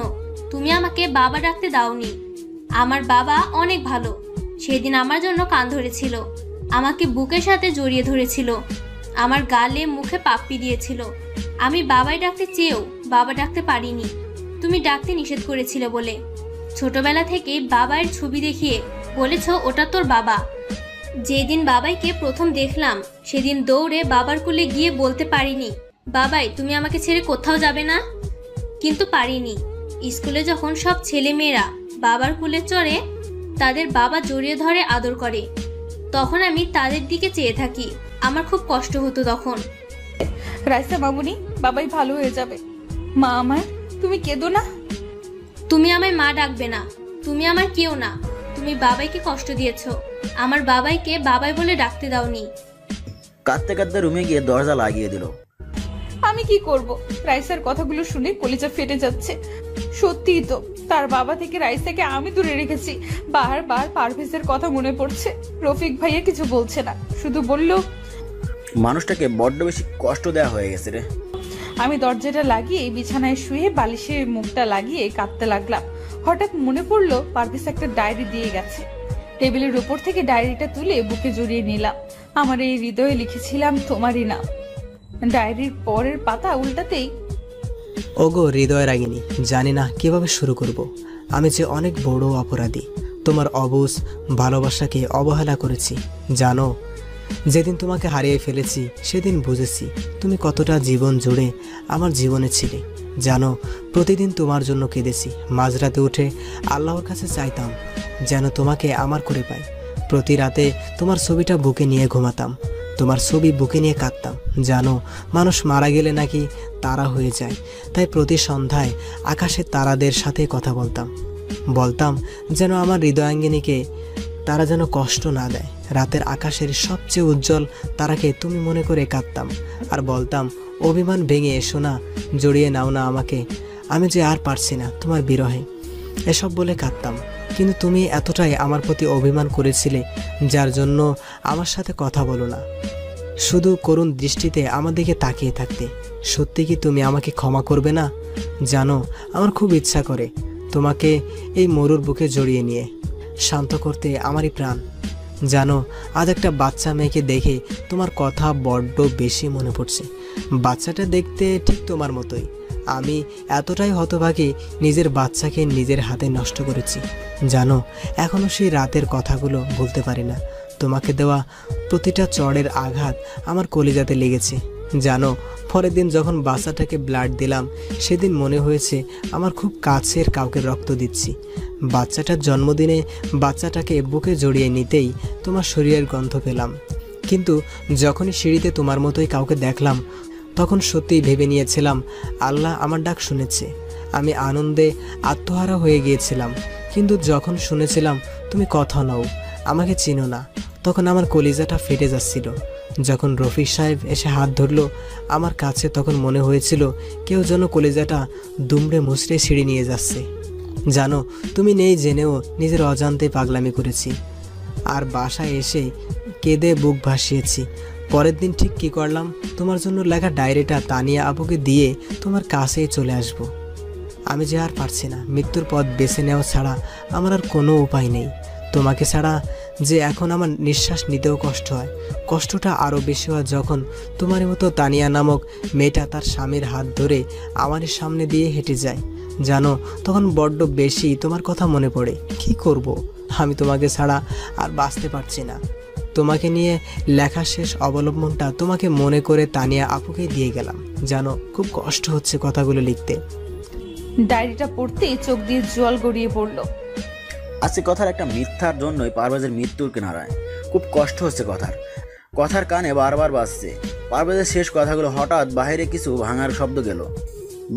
ভাঙার শব্দ পেল। কথা রুমের বাইরে এসে দেখে রাইসা কাঁদছে, খাবারের প্লেট ফেলে দিয়েছে। মা রাগ করে না, খেয়ে নাও। আমাকে মা বলবে না, আমাকে বাবার কাছে নিয়ে যাও। আর তুমি আমার বাবাকে কষ্ট দিয়েছো, আমার সাথে কথা বলবে না। প্লিজ রাইসা, মা আমার, তোমার বাবার কিচ্ছুই হবে না। প্লিজ কান্না করো না, খেয়ে নাও। আমাকে বাবাইয়ের কাছে নিয়ে যাও, বাবাইকে না দেখে খাবো না। হঠাৎ সবুজকে আসতে দেখে কথা ভাইয়া বলে কেঁদে উঠলো। ভাইয়া, পারভেজ বাঁচবে না, পারভেজকে ছাড়া আমিও যে বাঁচবো না। সবুজ কথাকে বুকে নিয়ে বলল, কান্না করিস না বোন, আল্লাহ তাআলা সব ঠিক করে দেবেন। তোর কান্না যে দেখতে পারি না। বাবা আমাকে ছোটবেলায় হারিয়েছি, তানিয়াটাকেও প্রথম দেখাতে হারিয়ে ফেলেছি। তোকে খুন করার জন্য সাথী নামের মেয়েটা কন্ট্যাক্ট করেছিল। তোকে খুন করতে এসে তোর গলার লকেট দেখে চিনে ফেলি তুই আমার ছোটবেলায় হারিয়ে যাওয়া বোন কথা। কিন্তু সে সময় তানিয়াকে গাড়ির নিচে পিষ্ট হতে দেখি। তোর চেহারা তানিয়ার মতোই ছিল, তাই যখন দেখলাম তানিয়া রাস্তায় পাশে পড়ে আছে, দৌড়ে বুকে টেনে নেই। সন্ত্রাসী ছিলাম, মানুষের রক্ত দেখলে হাসি পাইতাম, কিন্তু যখন নিজের বোনটার রক্ত আমার শার্টে ভেজে যাচ্ছিল তখন বুঝেছি আপন মানুষদের রক্ত শুধু শরীর থেকে ঝরে না, আপন মানুষটির কলিজা থেকেও ঝরে। তোকে আর তানিয়াকে পেয়ে অন্ধকার রাস্তা থেকে সরে আসি। তারপর পারভেজের বাবার প্ল্যান অনুযায়ী তানিয়াকে কথা বানিয়ে পারভেজের বাড়িতে পাঠাই, আর রিচি পায় তার মাকে। রিচির বাবার রফিক ভাইয়ার সাথে সব প্ল্যান করি, কিন্তু এজন্য যে পারভেজ আজকে মৃত্যুর মুখোমুখি হবে তা জানলে কখনোই এতটা মিথ্যার আশ্রয় নিতাম না। হঠাৎ রাইসা দৌড়ে এসে কথাকে জড়িয়ে ধরে বলল, মম চলো না বাবাইয়ের কাছে, আমার সাথে বাবাই কথা বলবে। তোমাদের সবার সাথে রাগ করে থাকলেও আমার সাথে বাবাই রাগ করে থাকতে পারবে না। বাবাই জানে আমার সাথে অভিমান করলে তাকে কান ধরে উঠবস করতে হবে। কথাকে কিছু বলতে দেওয়ার আগেই রাইসা কথাকে জোর করে গাড়িতে তুলে নিয়ে গাড়ি চালাতে বলল। কথা রাইসাকে নিয়ে হসপিটালে আসতেই পারভেজের বাবার সাথে দেখা হয়। মারে, কেমন আছিস? বাবা, আমি সত্যি অনেক বড় অপরাধী হয়ে গেলাম। নিজের স্বামীকে কোনো স্ত্রী এতটা কষ্ট দিত না। সত্যি বাবা, পারভেজের ছাড়া আমি বাঁচবো না। অন্যদিকে রাইসা তার বাবার রুমে গিয়েই বলতে লাগলো, ও বাবাই, বাবাই কেমন আছো তুমি? কথা বলবে না আমার সাথে বাবাই? জানো বাবাই, তোমাকে মম কষ্ট দিয়েছে বলে মমের সাথে আড়ি দিয়েছি। ঠিক করেছি না বাবাই? বাবাই, তুমি আমাকে বুকে নিবে না? আমাকে জড়িয়ে ধরে আম্মু ডাকবে না? হঠাৎ একটা নার্স এসে বলল, মামনি, এখানে কথা বলা যাবে না। আপনি চুপ করেন তো, দেখছেন না আমার বাবাইয়ের সাথে কথা বলছি? কথা বলবেন না, বাবাই রাগ করবে। ও বাবাই, তুমি জানো মা তোমার জন্য কত কান্না করে? তোমাকে আমি ছোটবেলা থেকে দেখেছি মায়ের সাথে একটি ছবিতে। বাবাই, স্কুলের সব মেয়েরা তার বাবাইয়ের সাথে ঘুরে বেড়ায়। তাদের বাবাই চকলেট আইসক্রিম কিনে দেয়। আমি এসব কিচ্ছু চাই না। তুমি কথা বলো বাবাই, তাহলেই হবে। কথা বলছো না কেন? দেখছো না তোমার রাইসা কাঁদছে? প্লিজ বাবা, কথা বলো আর চুপ করে থেকো না। আমাকে বুকে নাও, তোমার বুকে যেতে খুব ইচ্ছে করছে। ও বাবাই, এত অভিমান কিসের তোমার? মা কাঁদছে বাবাই। বাবা, মা তোমার জন্য রাতে কান্না করে। আমাকে বুকে নিয়ে তোমার নাম বলে ঘুমের ঘরেও কান্না করে। তুমি দেখো দাদু ভাই কাঁদছে। কথা বলবে না আমার সাথে? আমি কিচ্ছু খাইনি, তুমি খাইয়ে দিবে আমায়। তুমি খাইয়ে না দিলে আমি কিন্তু খাবো না। ও বাবা, কথা বলছো না কেন? আমার খুব কষ্ট হচ্ছে বাবাই, আমার বুকের মাঝে ব্যথা করছে বাবাই। কথাগুলো বলছে আর কাঁদছে। এদিকে রাইসার কান্না দেখে সবাই কাঁদছে। কথার সাথে মনে হচ্ছে তার কলেজাটাও ফেটে যাচ্ছে। কিছুক্ষণ পর পারভেজ কেমন জানি করতে লাগলো। ডাক্তার এসে দেখতেই পারভেজ কেমন যেন নড়াচড়া বন্ধ করে দিল। রুম থেকে বের হয়ে ডাক্তার চোখের পানি ছেড়ে দিয়ে বলল, কথাটা শুনেই কথা হসপিটালের ফ্লোরে পড়ে গেল। সবাই কথাকে নিয়ে বেডে শুয়ে দিল। এদিকে সবাই কান্না করছে। রাইসা গিয়ে পারভেজের মাথায় হাত বুলিয়ে দিচ্ছে আর বাবাই বাবাই করে ডাকছে। রাইসার কান্না দেখে সবাই কাঁদছে। পারভেজের স্যালাইন দেওয়া বন্ধ হয়ে গেছে। হঠাৎ ডাক্তার এসে পারভেজের মুখ থেকে অক্সিজেন মাস্ক খুলে দিল। স্যালাইনটা খুলে দিয়ে বলল, পারভেজ আর কোনোদিনও ফিরবে না। যা ভেবেছিলাম তাই হলো। কথা ভাবতে পারছে না পারভেজ মারা গেছে। সবাই কান্না করছে। কথা নিস্তব্ধ হয়ে গেছে। রাইসা কাঁদছে আর বলছে, বাবাই, কথা বলো বাবাই। কথা বলবে না আমার সাথে? বাবাই, তুমি আর আমাকে পাপ্পি দিবে না? আমার না খুব কষ্ট হচ্ছে বাবাই। আল্লাহকে পিচ্ছি বলে আমার চোখে পানি দেখে না। ও আল্লাহ, তুমি তো বলেছো ছোট বাচ্চারা নিষ্পাপ হয়, তাদের কোনো পাপ থাকে না, তাদের কথা অগ্রাহ্য করতে পারো না। ও আল্লাহ, দেখো আমি কাঁদছি। তুমি আমার বাবাইকে বলো আমার সাথে কথা বলতে। তুমি কথা বলতে বললে বাবাই আর চুপ করে থাকতে পারবে না। দেখো তো, বাবাই আমার সাথে অভিমান করেছে। আমাকে কোলে নেয় না, আদর করে না। আমার কষ্ট হয় না বুঝি? বাবাই, ও বাবাই, কথা বলো। মা দেখো, বাবাই কথা বলছে না। বাবাইকে বলো কথা বলতে। আমাদের আর কিছু করার নেই, আপনারা আল্লাহকে ডাকেন। আল্লাহ যদি তাকে স্বয়ং সুস্থ করে দেন। কলিজা ফেটে যাচ্ছে। আজ একটি ভুলের জন্য পারভেজ সারা জীবনের জন্য হারিয়ে গেল কথার জীবন থেকে। মম, বাবাইকে কোথায় নিয়ে যায়? বলো না মা, বাবাইকে সবাই কোথায় নিয়ে যায়? বাবা কি রাগ করেছে তাই নিয়ে যাচ্ছে? বাবা আবার কখন আসবে মা? বলো না মা, আমার বাবাইকে সবাই কোথায় নিয়ে যায়? রাইসার কথা শুনে কথার কষ্টে বুকটা ফেটে যাচ্ছে। রাইসাকে বুকের সাথে শক্ত করে জড়িয়ে ধরেছে কথা। রাইসাকে কি বলবে? সে উত্তর যে কথার জানা নেই। এদিকে পারভেজকে কবরে নামালে কথা আর থাকতে পারে না। দৌড়ে চলে যায় কবরের কাছে গিয়ে বলতে লাগে, আমি আমার স্বামীকে কোথাও যেতে দেব না। তোমরা কেউ আমার স্বামীকে দূরে সরিয়ে দিও না। এদিকে কথা চিল্লানি শুনে পারভেজের বাবা কথাকে গিয়ে বলল, কি হয়েছে মা, তুই কাঁদছিস কেন? বাবা, পারভেজকে কবর দিয়ে দিচ্ছে। পারভেজকে প্লিজ কবর দিতে দিন না। ওকে ছাড়া আমি বাঁচবো না বাবা, সত্যি ওকে ছাড়া আমি মারা যাব। মারে, তুই স্বপ্ন দেখছিস। পারভেজ বেঁচে আছে। ডাক্তার আল্লাহকে ডাকতে বলল। আমি জানি তুই পারভেজকে অনেক ভালোবাসিস। এত কষ্ট দেওয়ার পরও তুই ওকেই ভালোবেসে গিয়েছিস। বাবা পারভেজ কোথায়? পারভেজের বেডে। কথা দৌড়ে পারভেজের বেডে গিয়ে দেখে রাইসা পারভেজের বুকে শুয়ে আছে, মুখে অক্সিজেন মাস্ক লাগানো, শরীরে স্যালাইন আছে। কথা পারভেজের কপালে চুমে দিয়ে পারভেজের পা ধরে কাঁদতে লাগলো। প্লিজ তুমি আমাকে ছেড়ে দেও না, কিভাবে বাঁচবো তোমায় ছাড়া? তুমি যে আমার জীবন, তুমি যে আমার ভালোবাসা। প্লিজ ম্যাডাম, এভাবে কাঁদবেন না, পেশেন্টের সমস্যা হবে, পারলে আল্লাহকে ডাকেন।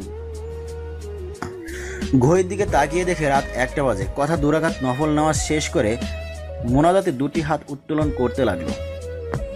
হে পরম করুণাময় আল্লাহ তাআলার রহিম রহমান, এই যে শেষ রাতে পৃথিবীর সকল মানুষের যখন ঘুমন্ত, এমন সময় তোমার পবিত্র দরবারে 2টি হাত তুলে ধরেছি। ছোটকালেই মা বাবাকে হারিয়েছি।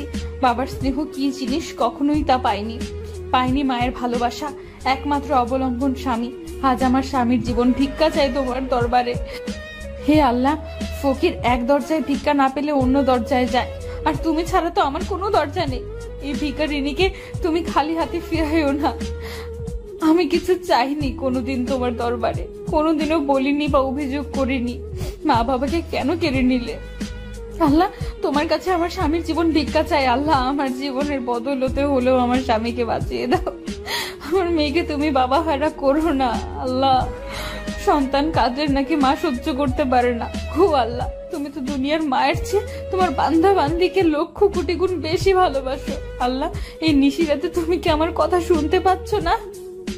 আমার স্বামীকে সুস্থ করে দাও হে আল্লাহ। আমার বেঁচে থাকার অবলম্বনকে আমার কাজে থেকে দূরে সরিয়ে দিও না। ভোরের আলো পড়তেই কথার ঘুম ভেঙে যায়। কথা দৌড়ে যায় পারভেজের বেডে। কথা গিয়ে দেখে পারভেজের অক্সিজেন মাস্ক খোলা। ডাক্তার এসে বলল, পারভেজ আর ফিরবে না।